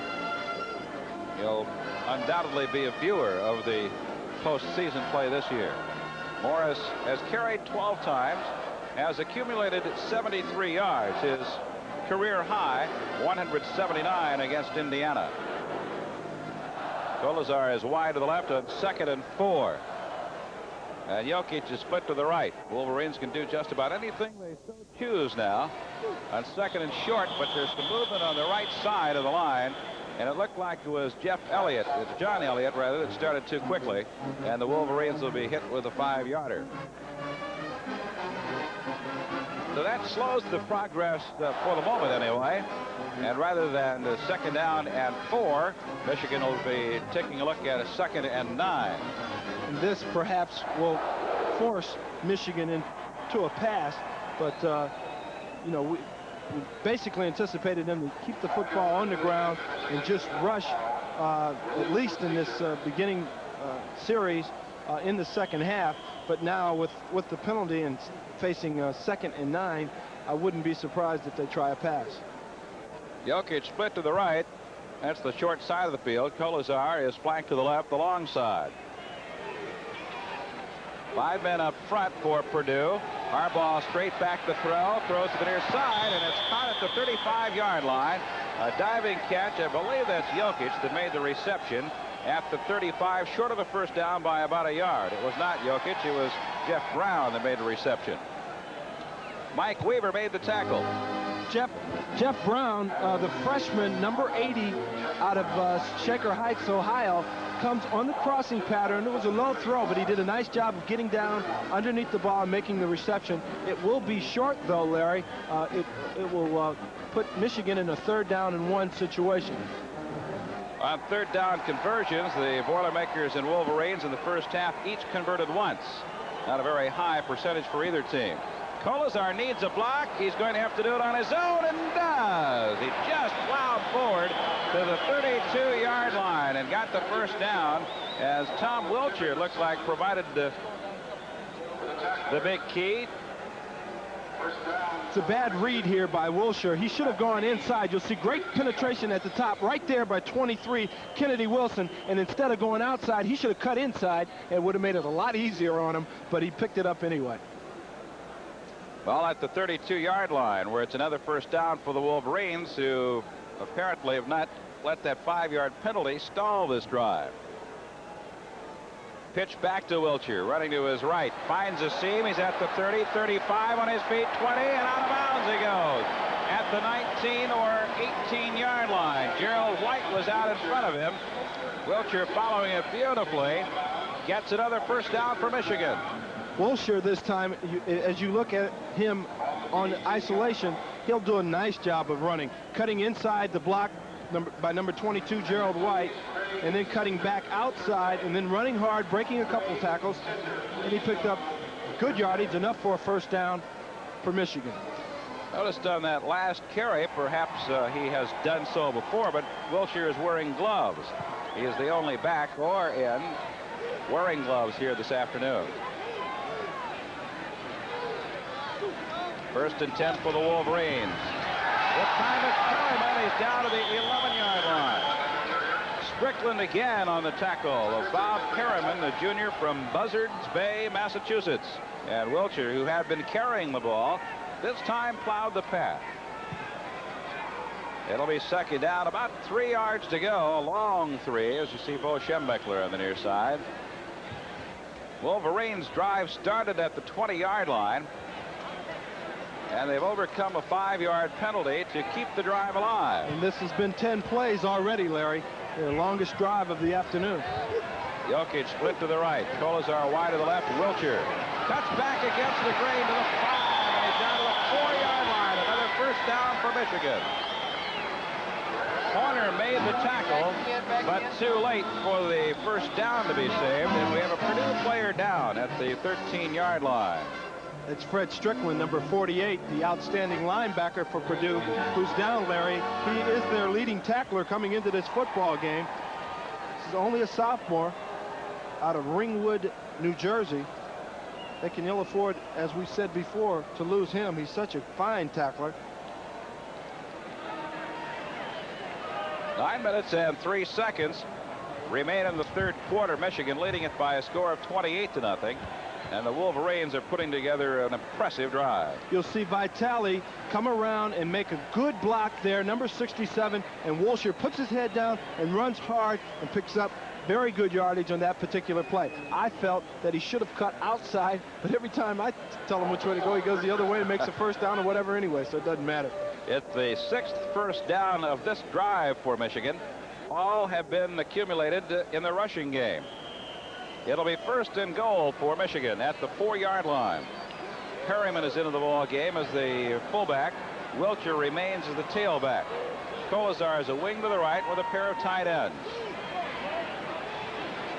Harbaugh at the line of scrimmage gives to Wiltshire, sticks his head down and drives to about the 2-yard line. Sumlin came up to make the tackle on Thomas Wiltshire, who has gotten a good deal of action here in this drive, replacing Jamie Morris, who had a big first half for the Wolverines. And it's really a nice thing for Michigan, and I'm sure Bo Schembechler to have the kind of depth where he can use a Tom Wiltshire in the second half and not lose anything in terms of speed, strength, and quickness with his second string back, and still move the ball right down the field. And they've basically rushed 99% in the second half so far. Again, it's Wiltshire. Touchdown, Michigan.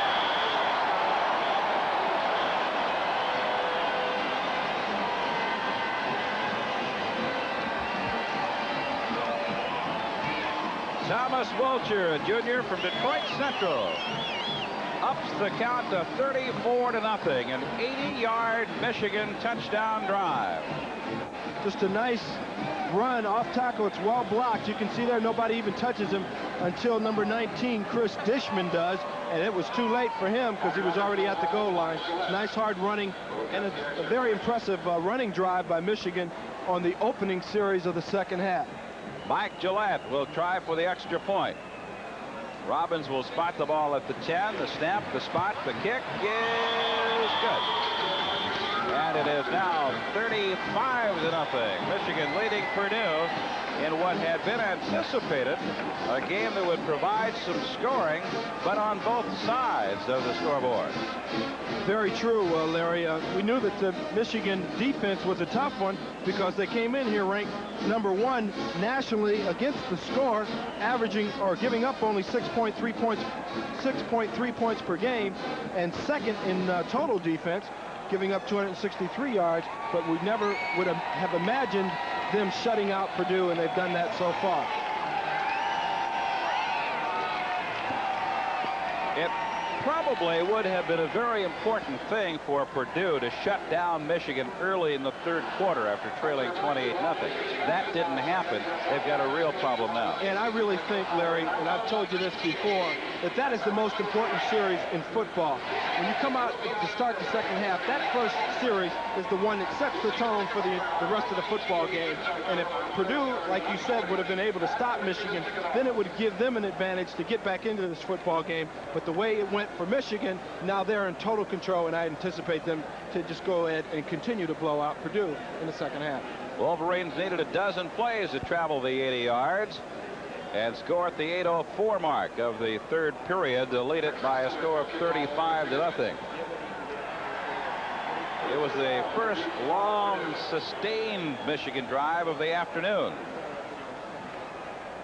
Woodson and Wallace are the deep men standing at the 2-yard line as Rick Sutkowitz kicks it off for the Wolverines and hangs short on the left side of the field, takes a high hop and will go out of bounds, and we'll do it over again.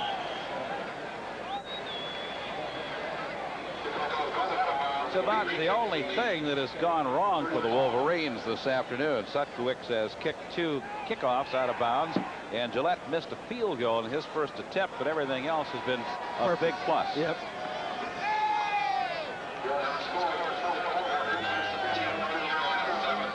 Michigan had 6 first downs on this past drive. Purdue had 6 first downs the entire first half. I'd like to thank Jim Schneider, who is doing his usual superb job in providing statistics for us again this afternoon. It's always important to have someone that can get the job done accurately and quickly, and we appreciate Jimmy's work. Makes us sound intelligent. Well, I don't know if it goes that far.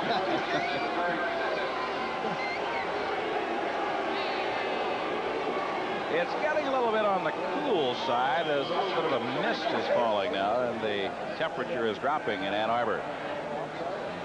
Another short kickoff comes down to the 10-yard line, taken by Woodson, brings it to the 20, gets out to the 25, and he is spilled at the 26-yard line. 7 minutes 59 seconds left in the third quarter in Michigan with a commanding 35-0 lead over Purdue.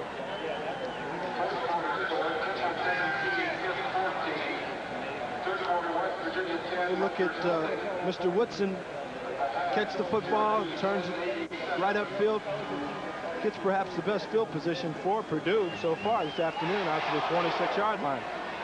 Mark Jackson comes wide to the left. Split to the right is Griffin. They really not have been factors in this game, and big pressure again unloaded, and it's caught at the 29-yard line. Hit immediately by Ivan Hicks.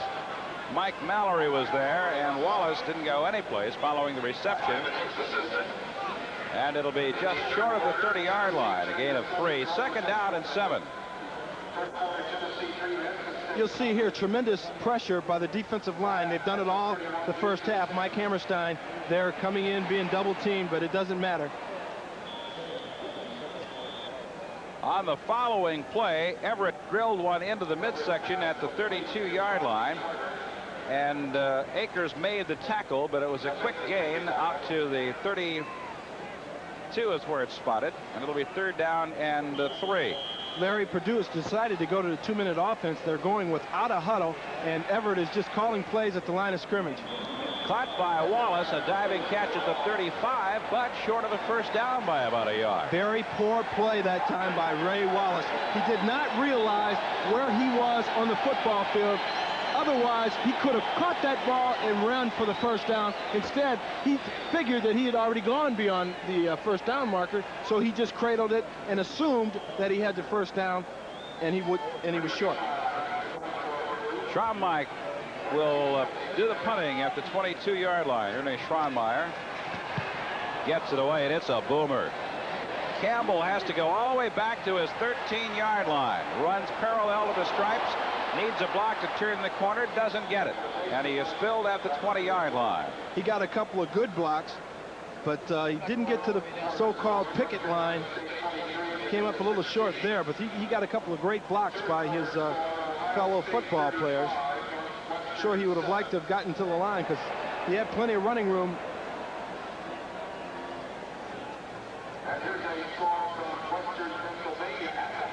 Chris Zerbrugge has come into the ball game. He will be operating at quarterback now following a sensational first half by the starter Jim Harbaugh, and a great 80-yard drive put together by Harbaugh and his mates to open the third period. Perryman and Wiltshire in the backfield with Chris, a sophomore from Alliance, Ohio. 6:20 left in the third quarter. Pitch back to Wiltshire. He's hit behind the line, stays on his feet out to about the 21-yard line. Chris Dishman made the tackle. Dishman's has had to have come up with some big plays this afternoon. He's made some fine tackles, and that's just another example of his ability to come up and try to tackle the back for a loss. But Tom Wiltshire, with his strong running ability, just kind of bounced off and picked up an additional 3-4 yards. Wolverines come to the line of scrimmage. They have Jokic split to the left, Kolazar flanked to the right. He's in motion to the long side of the field. Zerbrugge gives it to Perryman, struggles across the 25 out to the 27-yard line. May have reached, well, that's where it is, the 27. Morgan made the tackle for Purdue. Well, we'll have to utilize Dennis Franklin's photographic mind if this game continues as is, because I think it's going to be Meet the Team Day here at Michigan Stadium. Well, I think it's a very good move on the part of Bo Schembechler and the offensive coaches to get Chris Zerbrugge in the football game now, to give him a chance to get some playing experience. We all recall that he took over for Jim Harbaugh last year when Harbaugh was injured, but he hasn't played a whole lot this season yet, and it's important for him to get some game time playing experience. Perryman, with great initiative on his own part, carries for the first down, I believe, across the 30. Visco made the tackle. They have not yet spotted the ball. It will be at the 31-yard line, and it is indeed a first down for the Wolverines. You'll see Perryman go off tackle here, take the handoff from Zerbrugge, follow his blocking up into the middle, and he's very determined to get as much yardage as possible. He got the 3+ that was needed for the first down. Perryman operating at fullback. Wiltshire carries the mail. Big hole is across the 40, 50, and it's hauled out from behind at the 45-yard line by Rod Woodson, who saved a touchdown gallop by Thomas Wiltshire. But he's hurt. He's down. It was a tough tackle that came from behind, and they may have... Now we won't speculate.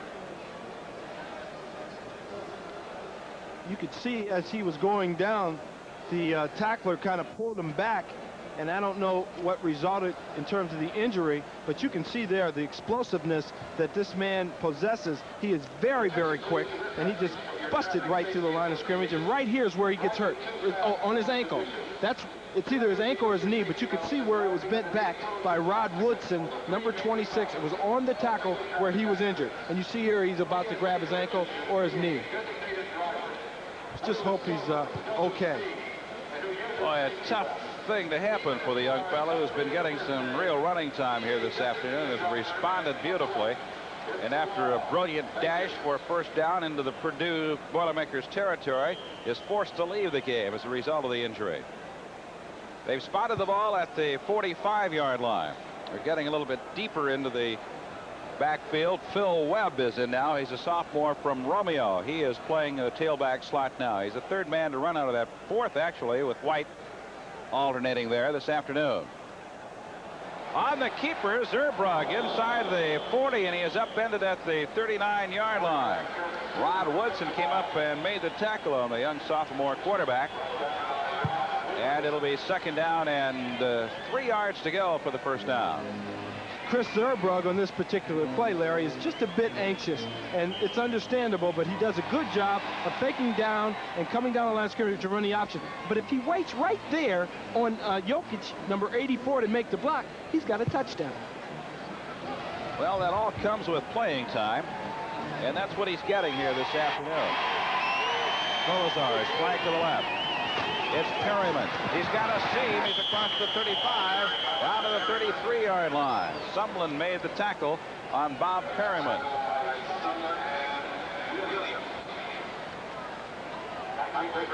Three minutes, 20 seconds left in the third quarter here at Michigan Stadium. Wolverines lead it 35-0. They marched 80 yards in their first possession here in the third quarter, and following the exchange, have moved right downfield from their own 20-yard line to the 33 in Purdue territory. First down, big edge now for the Wolverines, 18-6. Zerbrug gives to Perryman, and there's a tremendous collision when he hit the line of scrimmage. Dropped at the 31-yard line. You may have heard the pop in the background. So Perryman picks up just one. That will be second down and 9. It's the first time in this series that the Wolverines haven't picked up big yardage on the first down play. Michigan's with 9 first downs in the third quarter. They had 9 in the first half. And that's why it's expanded to that huge advantage now over the Boilermakers in that statistic. Jokic split to the right. Colazar flank to the left.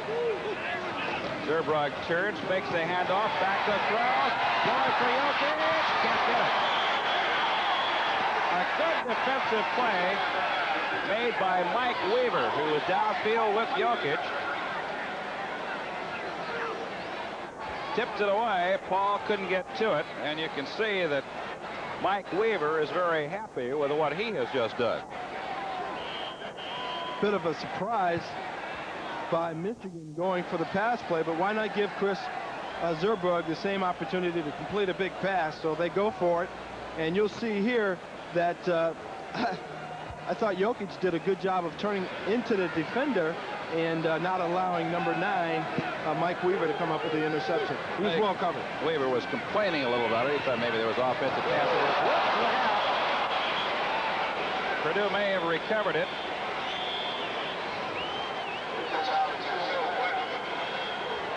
And then again, maybe the whistle had sounded prior to the fumble. It was very dangerous for a moment. It was a big mix-up as Webb didn't handle it, bounced around a little bit, and you say the play was blown dead, apparently, or well, did they? You can't really blame Phil Webb, who was the option back on that particular play.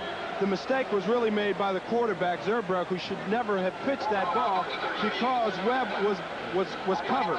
When you come down the line of scrimmage on the option play, you don't pitch back to a guy who's already covered. What you do is you eat the ball and cut up inside, and that's where the mistake was made. It'll be fourth down for Michigan, and Robbins is in to punt. Woodson is back on his own 10-yard line for the Boilers. Good snap.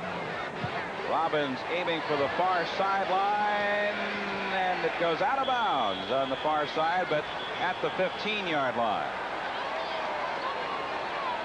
So the Boilermakers will take over on their 15 with 1:05 left in the third quarter. The Wolverines leading it by a score of 35-0. Well, a big howdy from the Michigan Wolverine fans here at Ann Arbor Stadium to all of you viewers on Pro-Am Sports. They've had a good time this afternoon as the Wolverines have dominated this game throughout.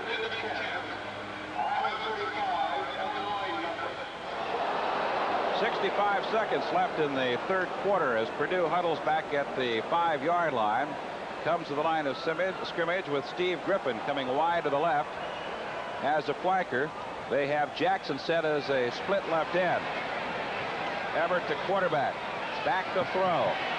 To the side it comes, and it's incomplete. Intended for Mark Jackson. Jim Scarcelli was right there. It went right through the outstretched hands of Jackson, and I believe between his legs, and fell harmlessly to the turf. Jackson was the third leading receiver for Purdue coming into this football game, and by the looks of this pass, he really should have caught it. A nice throw, I thought. It's a little low, but no excuse for not really catching that football. He saw Scarcelli coming, may have attracted a bit of his attention. Pass incomplete, intended for Steve Griffin at the 35-yard line. While the statistics for Jim Everett may not be overwhelming this afternoon, it is not all his fault. Tremendous pressure applied by the Wolverines, plus the fact there have been some catchable balls that have been dropped. That's very true, and it shows a lack of character, I think, when a guy like Steve Griffin on a particular play like that comes back after another receiver has dropped the ball and he drops the ball. I'd be very upset if I was a quarterback.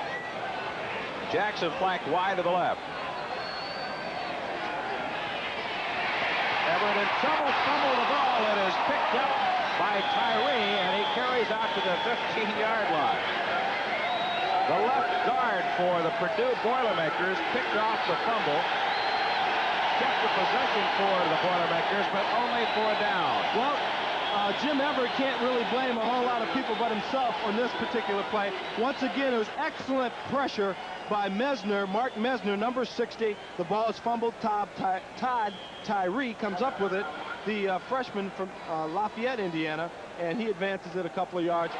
Wolverines going after it, and it's going to be a safety. Wolverines had everybody up on the line of scrimmage. It was a low snap, mishandled by the punter Ernie Schraummeyer, who's had a tough afternoon, and Arnold went in to nail him. A 2-point safety, and the Wolverines now lead 37-0. Well, if this were a basketball game, Bo Schembechler may be sitting on the bench with the legs crossed, but it's not, and he'll be very animated through the balance of this contest. Oh, about everything that could go wrong for Purdue has gone wrong, some of its own making, a lot of it because of the Wolverines' prowess.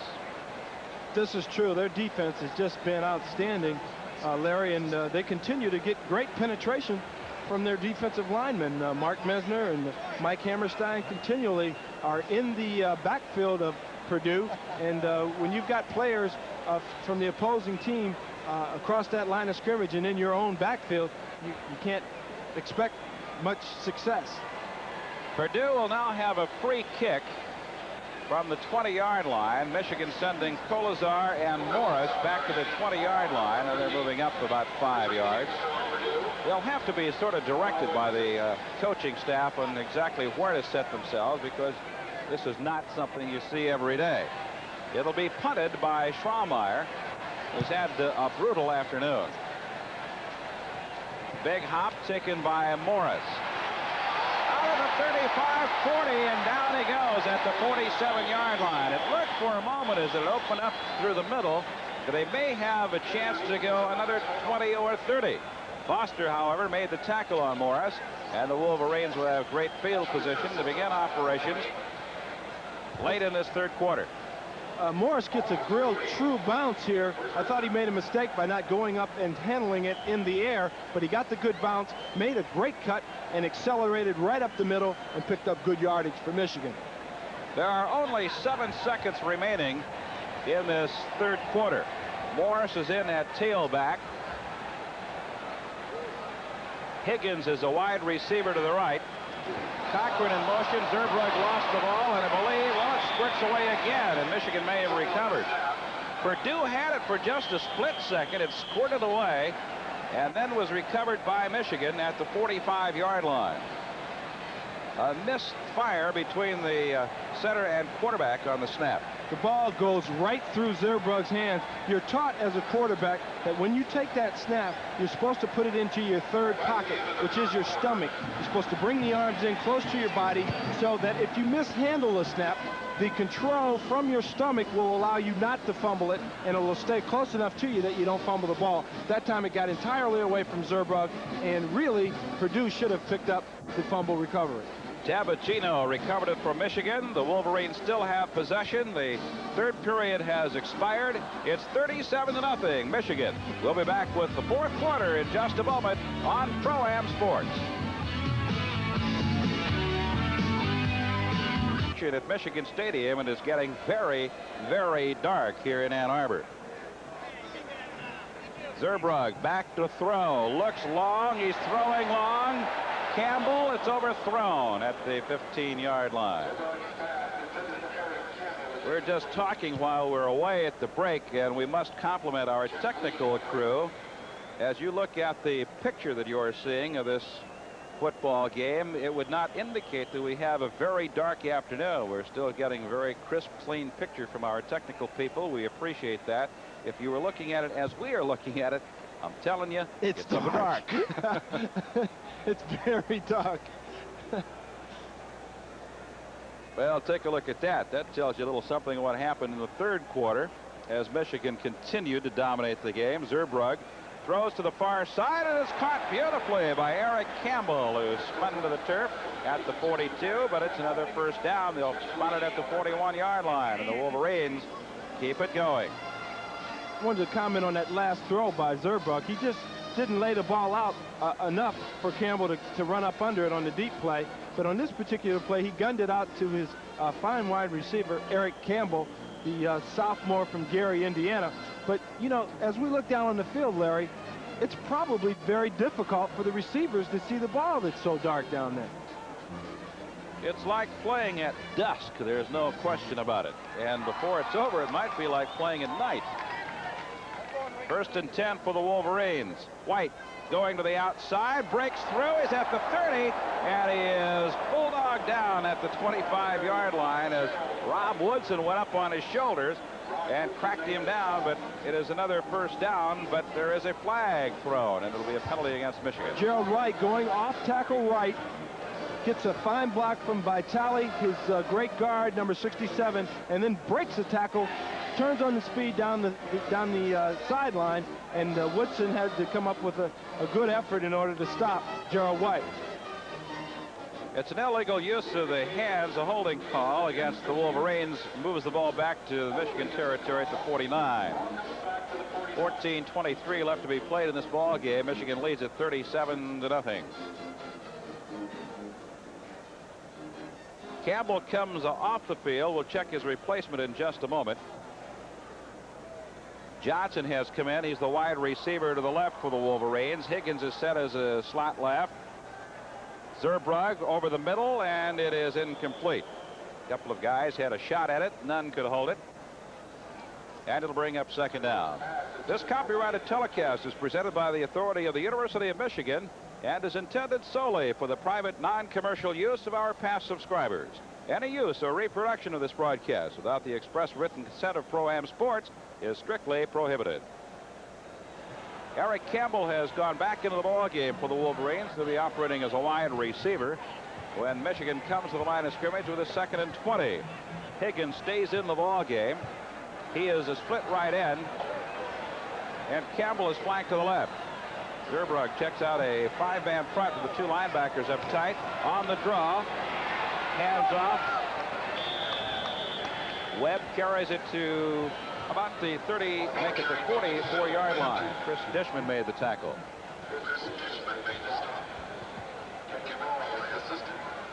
13:42 left in this ball game. Michigan leading 37-0. The Wolverines will expand their record to 7-1-1 overall and 4-1-1 in the Big Ten, and stay alive in the race for the Big Ten title. The Wolverines must go to Minnesota next week, and then it's the battle with the Buckeyes to close it out.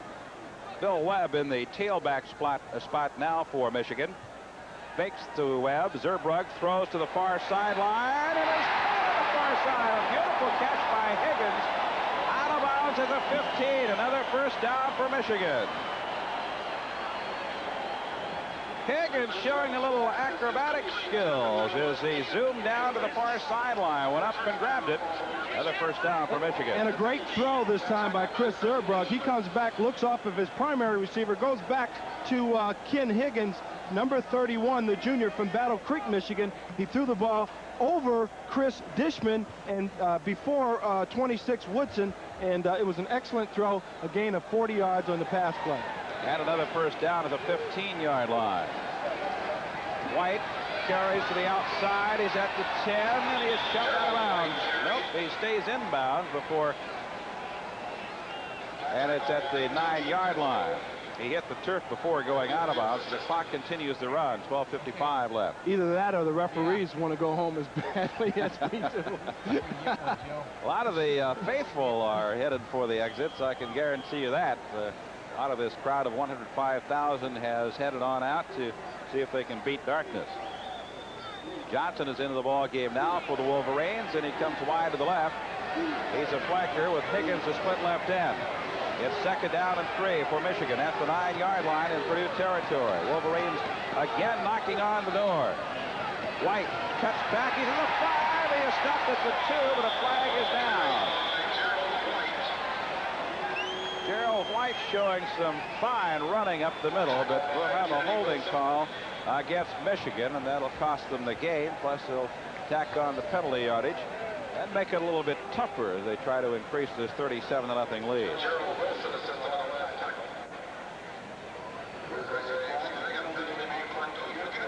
Once again, Gerald White coming up with a fine effort. He's had a good afternoon of rushing for Michigan. Michigan, on that particular play, committed their 11th penalty for 75 yards. But you'll see a fine piece of running here by number 22, the junior from Titusville, Florida. Cuts up the middle, cuts back, and then decides to go right between two guys. And there's the flag. Good, strong, hard running by Gerald White. It's second down and 13 now. Zerbrug rolls to the left, throwing to the end zone. Incomplete. It was intended for Higgins, but tipped away by Chris Dishman. And it'll present a 3rd and 13 for the Wolverines. The ball at the 18-yard line. Very nice throw by Zerbrug on the run to his left. Gets the shoulders turned. Throws a bullet. But had it not been for the excellent coverage by number 19, you'll see right there to tip the ball away, they had a shot at another 6 points. Dishman's made some fine plays for a sophomore and a backup man, actually. He's not a starter in the secondary. He's lined up behind Rod Woodson, and I think because of an injury, Woodson has gone inside, and Dishman is now starting on the corner. Dishman, a sophomore from Louisville, Kentucky, 6 feet 165. The Wolverines have called timeout. Higgins, incidentally, an outstanding student with a 3.9 grade average. He has been nominated to the academic All-American, All-Big Ten team this season. 11:54 left to be played. 37-0, Michigan leading the Boilers. It'll be 3rd and 13 when play resumes.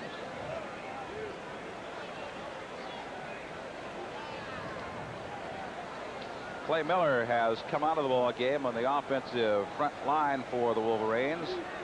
Check his replacement. You see Vitale, Elliott, Chabacino. They've been in there most of the afternoon. Mike Krause. 75, Horna is the replacement.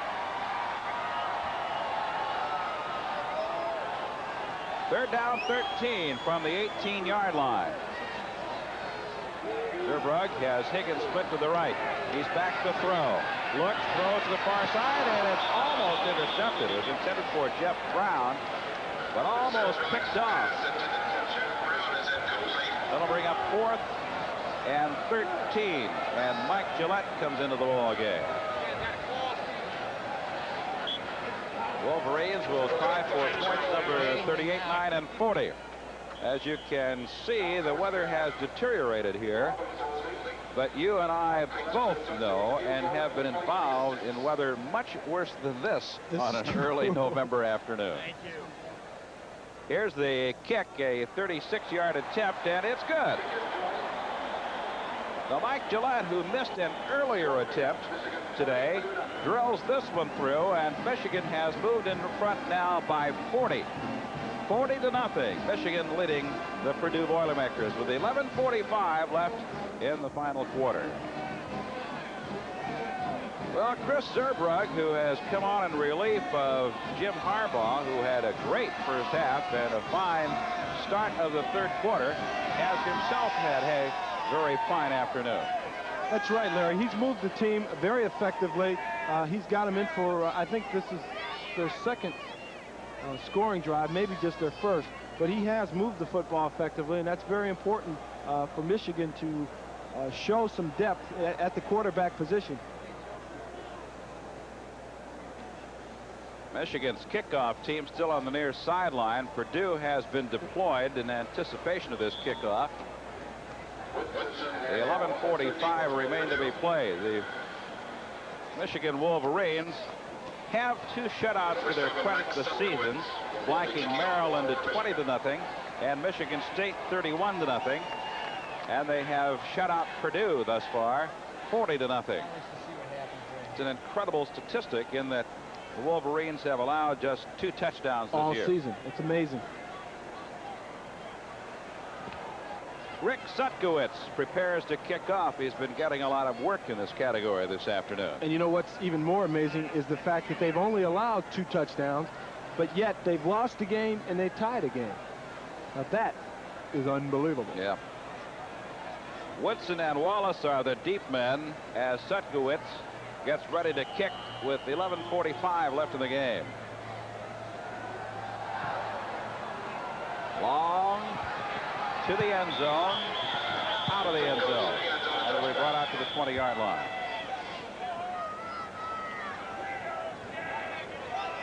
So Sutkowitz drills it out of the end zone. It'll be brought out to the 20-yard line for a first down for the Purdue University Boilermakers. Well, this is kind of a crushing loss.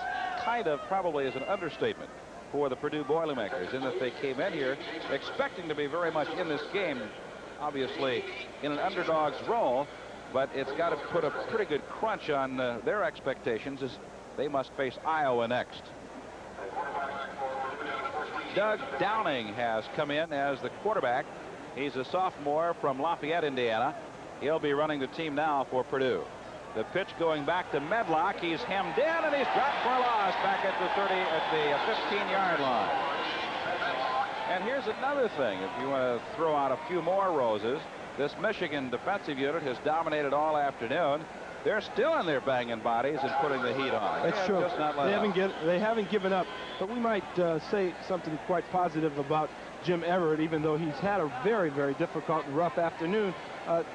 Michigan fans at home and haven't seen him for the last time. We really expect him to have a fine, fine professional football career. We told you at the outset that Gil Brandt, the outstanding scout from Dallas, figures that Everett will be the #1 quarterback pick in this upcoming NFL draft. Pass incomplete, intended for James Medlock. Went through his hands and dropped harmlessly. Well, if you take a look back at last season, you know what Everett did, and you know what he did to the Michigan Wolverines. The game ended up in a close score, 31-29, but that was really not the story of the ball game. As Purdue got out early, Wolverines tried to play some catch-up, but could not come all the way back. 3rd down and 14. A shotgun on display as Downing is back to throw. Throws over the middle, incomplete at the 20-yard line. It was intended for Marty Scott, the tight end, and Todd Sholey wrapped him up as the ball arrived. And again, Purdue will be forced to give up the ball.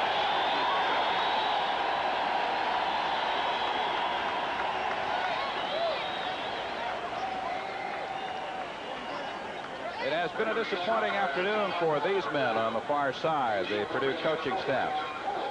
You know, we just came up with another interesting statistic. Michigan's defense has now kept Everett, Trudeau, and Chuck Long out of the end zone. No touchdowns.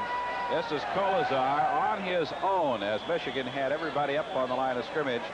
Carries back to the 44-yard line in Purdue territory. That is a figure that is really impressive. Really You're impressive. talking about some much better than average quarterbacks with great talent, great skill, great numbers, and the Wolverines shut them all down.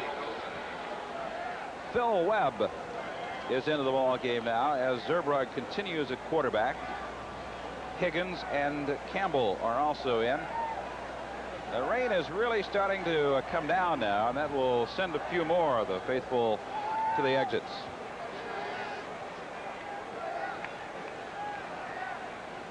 Perryman trying to get outside, but no luck. Racing in to wrap him up is Wembley. Got him around the knees and dropped him for a loss. Back at the 47-yard line. 10:28 left in this ball game. To give you an idea of what has happened here this afternoon, and the fans are starting to leave because of the downpour, Dennis Franklin was up on his tiptoes at the start of this telecast. He has now taken his seat to watch the balance of it.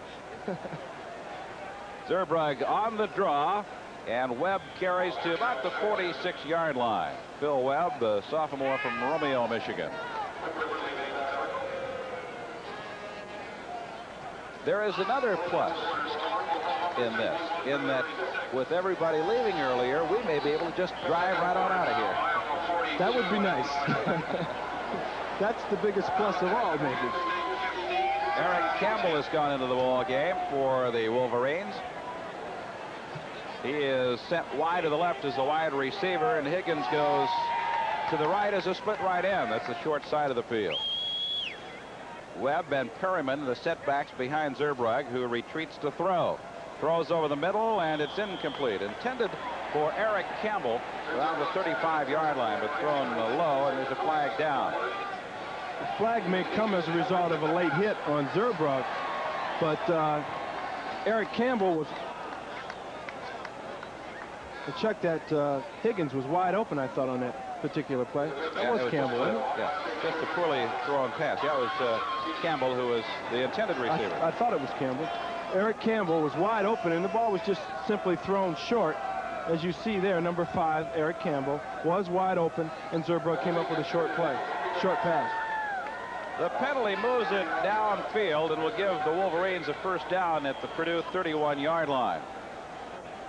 9:23 left to be played in this ball game. Higgins comes wide to the left as a split left end. And it's Campbell, the wing to the right, in motion to the left. Zerbrug gives to Perryman, sticks his head down, dives forward. Brought down by Williams in the vicinity of the 30-yard line.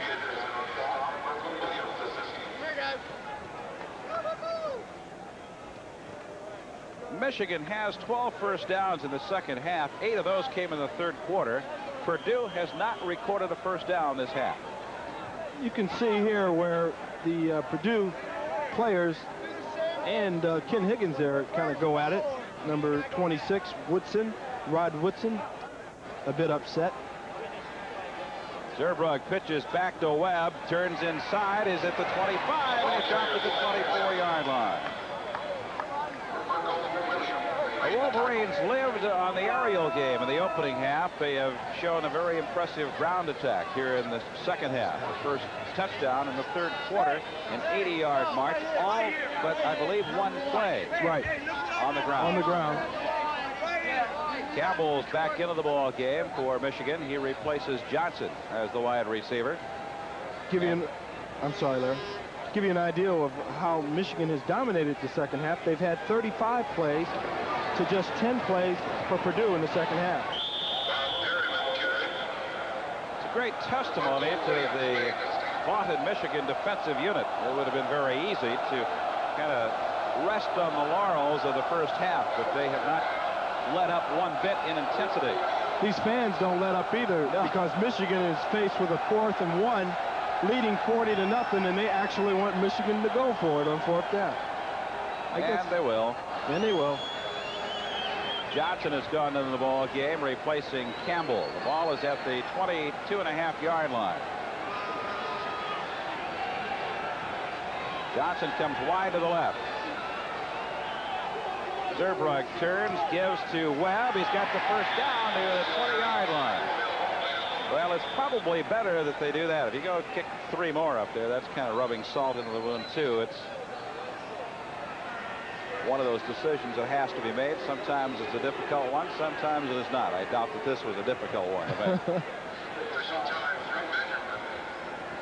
Well, we called it a first down, but now the official has spotted it at the 21-yard line, and that spot has drawn the wrath of the Wolverine fans that bring the chain in, but it is still a first down. 7 minutes, 18 seconds left in the game. It's 40-0. Michigan leading Purdue. The Boilermakers will have to regroup quickly. They face Iowa next week at West Lafayette, I believe. But regardless of where they play the Hawkeyes, they'll have their hands full. 1st and 10. Campbell is in motion to the left. Fumble in the backfield is recovered by Purdue. It was Anderson that recovered the football for the Boilermakers, and the Michigan drive has stalled at the 26. Anderson, the 5-year senior from Western Springs, Illinois, number 75, gets a gift here, and he just saw the ball bounce away from Perryman and simply pounced on it, and Purdue will recover. There have been 3 turnovers. The 2 Boilermaker turnovers leading directly to Michigan scores. Wolverines had more, however. 40-0. Dowding back to throw, throwing long, and it is intercepted. Yes, he was inbound. Randall made the interception right on the sideline, and Michigan gets it right back at the Wolverines 35.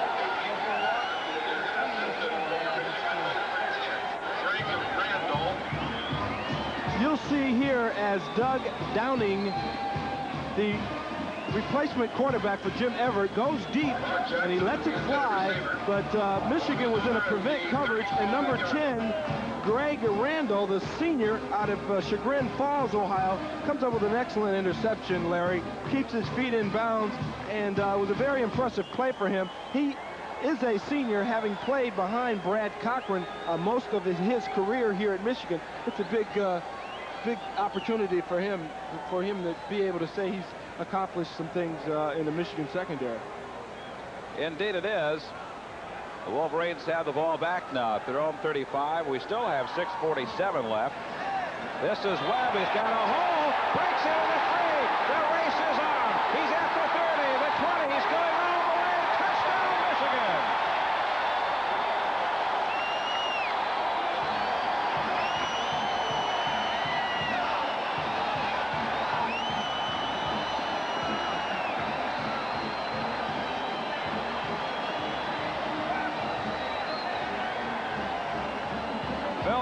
A sophomore from Romeo, rambles 65 to Pater. And was just a great cut, good blocking by the offensive line. And this young man shows great potential, because he gets to that sideline and says, "See you later, I'm going for 6." Just great speed, good anticipation, good cut outside, and a big play for Phil Webb. Moons will attempt the conversion for Michigan. He kicks it up and through.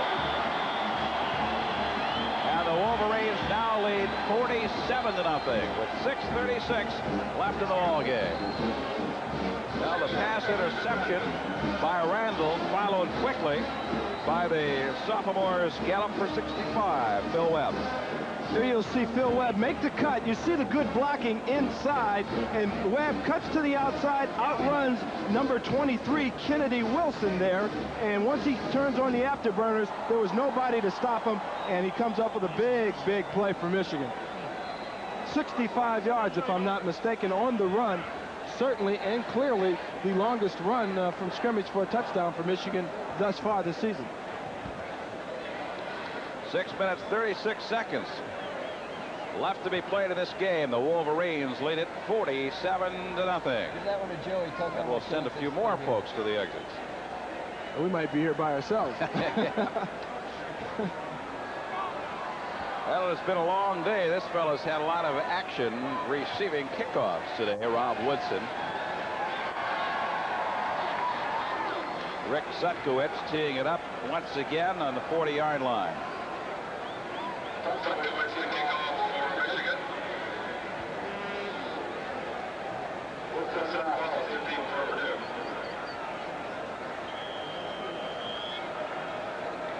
Woodson standing on the near side as Sutkowitz delivers it long.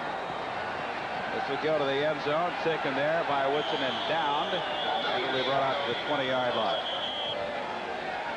Well, I'd like to remind you, coming up immediately following today's game, it'll be exciting harness racing action as we go across the border to Windsor Raceway in Ontario for a complete recap of today's racing action on a Windsor night at the races. The executive producer of Pro-Am Sports is William Glenn. The senior producer of college football, Michael Smith.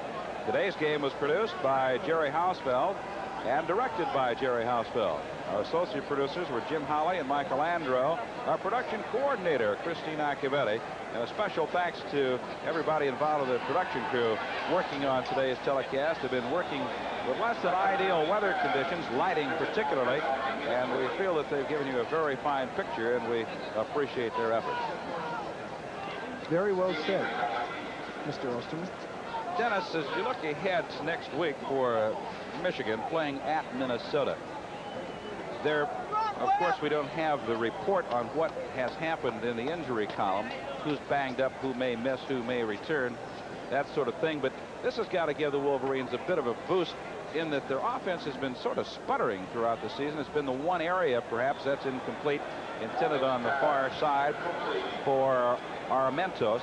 But the offense has sputtered and has not been consistent. Could this be a factor? Could this be something that could develop? I really think that this type of football game, Larry, is always important. What it does is it generates confidence in the individuals, particularly on offense.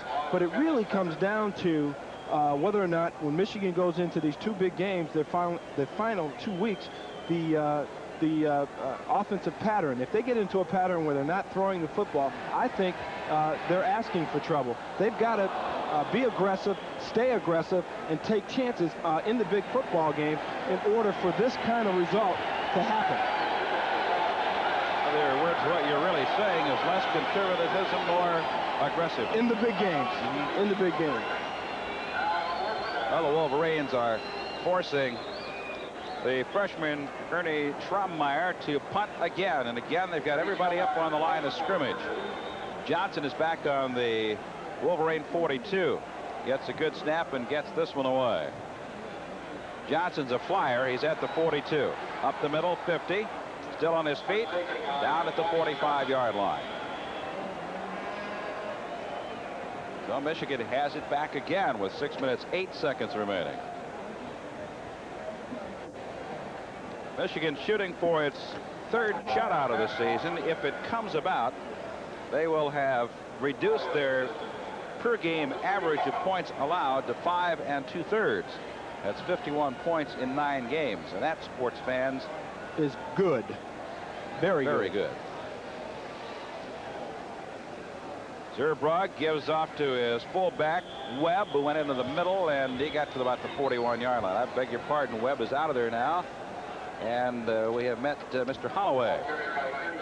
Looked like 46 when he went into the line. It's 48.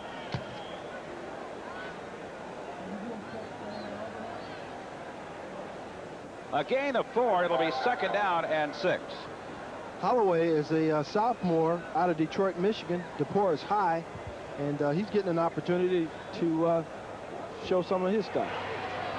Zerbrugge turns, makes the handoff, late pitch, a bad one. Holloway chases it down, can't find the handle, and he goes out of bounds at the 48-yard line.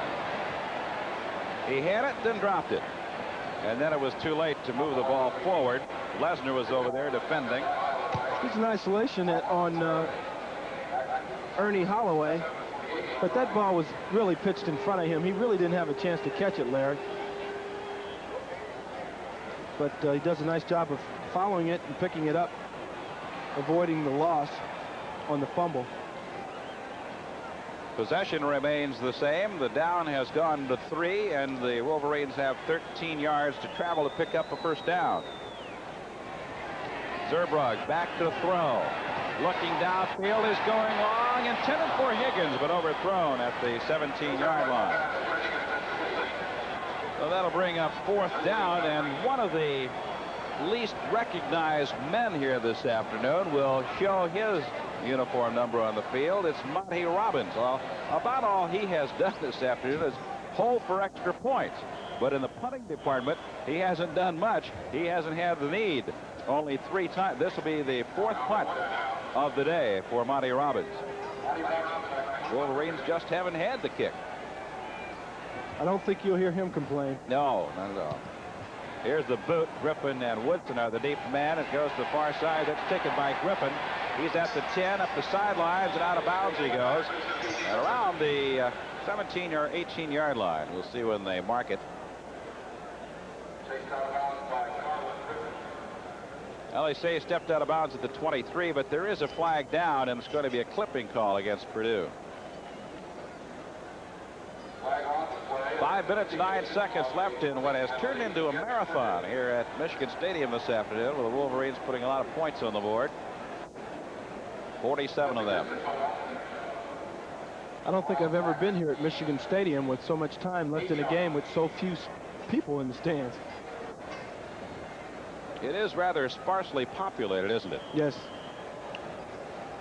There's a man that had a big interception this afternoon, Randall. He's deployed wide to the left defensively as Purdue comes to the line of scrimmage.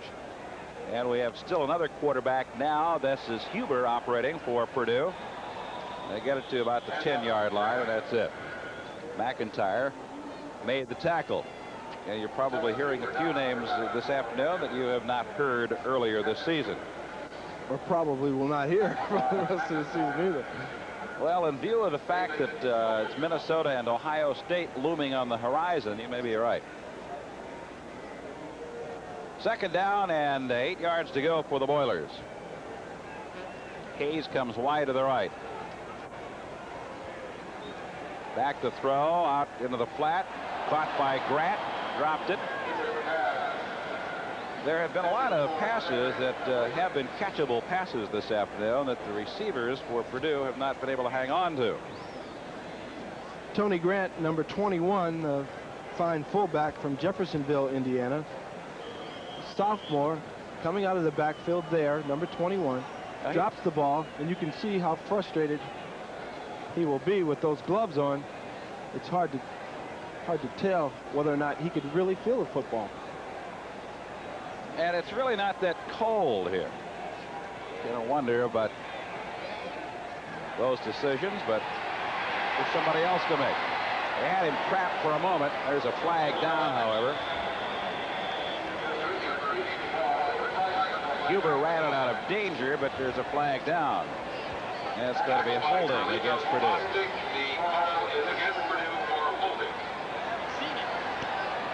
Well, this is one of these games where the game refuses to end. Yes, and where the opposing team would really like to say, okay, guys, you win, let's go home.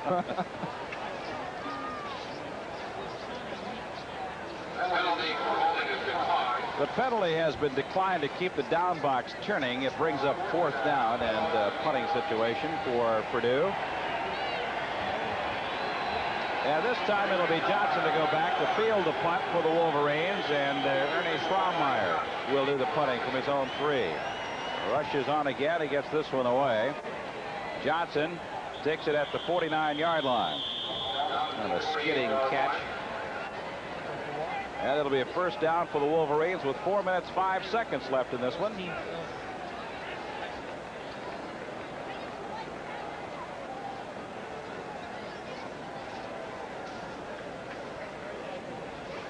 Ryan has come into the ball game now for the Wolverines. He'll be playing the quarterback slot for Michigan. Russell Ryan, a junior from Oakland, Illinois. Correction, Reen. R-E-I-N is the way the name is spelled. Handoff to Webb. He's away again. He's at the 30 and down at the 29-yard line. Bill Webb, with a 65-yard touchdown gallop earlier in this quarter, almost sprung another one. Williams made the tackle on him. He could get over 100 yards here in less than a quarter. 2 big plays. He, in fact, has 6 carries for 98 yards. What an impressive afternoon for young Phil Webb. Clock running, 3:48 left in the ball game. Rain turns, well, he did give the handoff to Webb, and there wasn't anything there. A little bit of a mix-up. Dropped for a loss by Wimberly. That may have been Holloway. It was Holloway that carried the ball. Well, forgive us if we make a few missed calls here in the late stages of this one. Johnson's back into the ball game, replacing Eric Campbell for the Wolverines. Lawson going wide to the right as Michigan comes to the line of scrimmage. The pitch coming back to Holloway, looking for a block, doesn't get it, and he has run out of bounds on the near side at the 33-yard line. Running him out was Wimberly, and Vavrock was also there. Well, Holloway got a nice block from Phil Webb, but the penetration was just too much, and it forced Holloway actually to go out of bounds deep in his own backfield. Rain also doubles as a man out of the bullpen for the University of Michigan baseball team. He's operating the club as a quarterback now. You take a look at what Webb has accomplished in a brief duration on the field, and the Wolverines' play has been stopped with flags over the field. Illegal procedure against Michigan, which you will see, of course, when you have you fellas on the field in this late stage of the ball game. Dave Chester was guilty of that particular penalty, I think, number 64. That's Michigan's 12th penalty. 80 yards. That's a little heavy. It really is, and you don't expect a team to have that many penalties and still win 47-0. But they've come really in situations where it didn't really matter. We've seen a lot of penalties in the second half, for instance, and the game was already a blowout, 28-zip at halftime. Reed under the center, awaiting the snap. He's back to throw. Looks long, throws downfield. Higgins can't get it. Offensive pass interference has been called against Purdue, and the Wolverines will pick up some yardage as a result. Higgins went flying through the air when he was belted before the ball arrived. Green throws the ball here to his receiver, 31, Ken Higgins, and there's good coverage by Jeff Lee, number 18, but you can see he commits the infraction. Lee is only a sophomore out of Los Angeles, California, but you can see he hits Higgins a little early, in fact, before the ball arrives, and that's why he's called for the penalty. The penalty moves the ball to the 23-yard line. It's an automatic first down for the Wolverines. With 2:57 left in the ball game, Michigan marching again, leading 47-0. Johnson goes wide to the right as the wide receiver.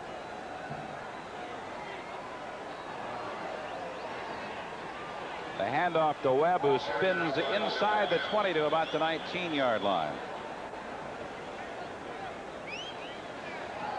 2:47 left to be played.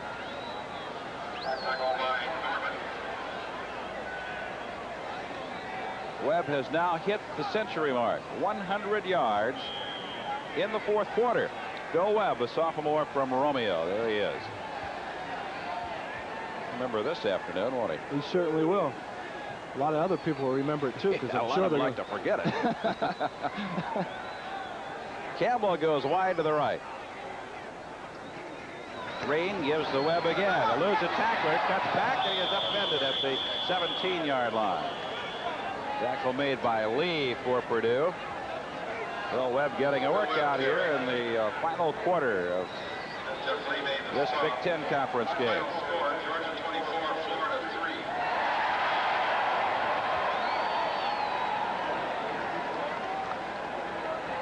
Phil Webb, 8 rushes, 103 yards. A very impressive afternoon for young Phil Webb.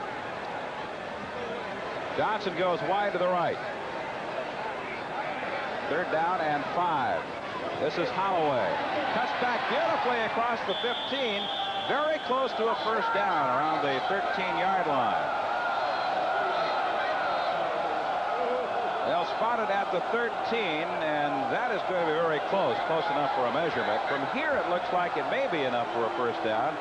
We've got kind of a tough angle, so we'll have to wait for the chain to be brought in. Well, the unfortunate thing is that they have to call timeout to measure here. But other than that, I would definitely feel that it's a first down. There's only a minute 27 seconds left, short. my man. It's a little bit short.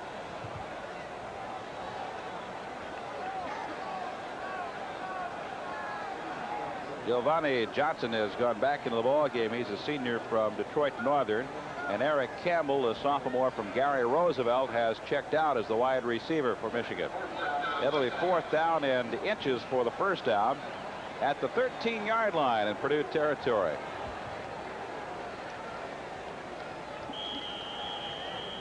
Guarantee if our old producer wants to run the highlights of this game, we'll be here till tomorrow. He's going to have to be selective today. You trying to tell him something? Yes, I hope he's tuned in. Quarterback sneak, and I don't know that he made it. Didn't need much, but I don't know that he even crossed the line of scrimmage. That's really all he needed to do, is cross the line. He did not, and Purdue will take over. So we have a minute and 8 seconds left.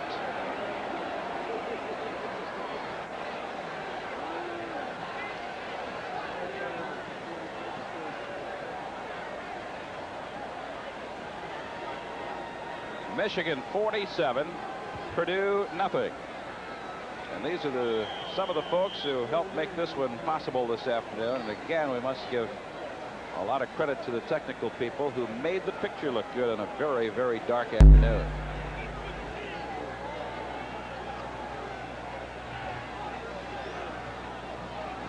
He's out across the 17 or 18-yard line, stacked up at about the 18. And I think Purdue's conceded the victory because they decided to run on that particular play instead of throwing. You know, so many times you'll see late in a football game where a team with a lopsided score will try for whatever reason to avoid the shutout or just get some points on the score for a moral victory. But Purdue apparently has decided that this game is over and run the ball on first down. 32 seconds left in the ball game, and they run again. That's brought out by Carter. Nope. Medlock. Rodney Carter, I don't recall seeing him here in the second half. He was the big gun in the pass reception department. Had a very off first half, and we haven't seen him in the second. I think he may have played a couple of plays, Larry, very early, but maybe one or two, but he didn't do too much. That's for sure. Our spotter, Bob Burns, who has been busier than any one man really should be this afternoon, just pointed out that the Wolverines now have 2 men wearing number 15 on the field at the same time, which gives you a little idea how deep Michigan has gone into the bench. Well, this game has come to a close at Ann Arbor, with the Wolverines recording a lopsided but very impressive 47-0 shutout over the Purdue Boilermakers, who were really expected to come in here and put on a bit of a show this afternoon. But the tremendously strong and talented Michigan defensive unit just flat shut down Jim Everett and company, and it was no contest. I don't think that anybody that had really looked at this game seriously felt that this would ever happen, this kind of a score. There's just no way anyone could have anticipated this kind of an outcome. Even Bo Schembechler, I'm sure, if he were asked if he would have anticipated this, I'm sure he would say no, because Purdue does have a very, very fine football team.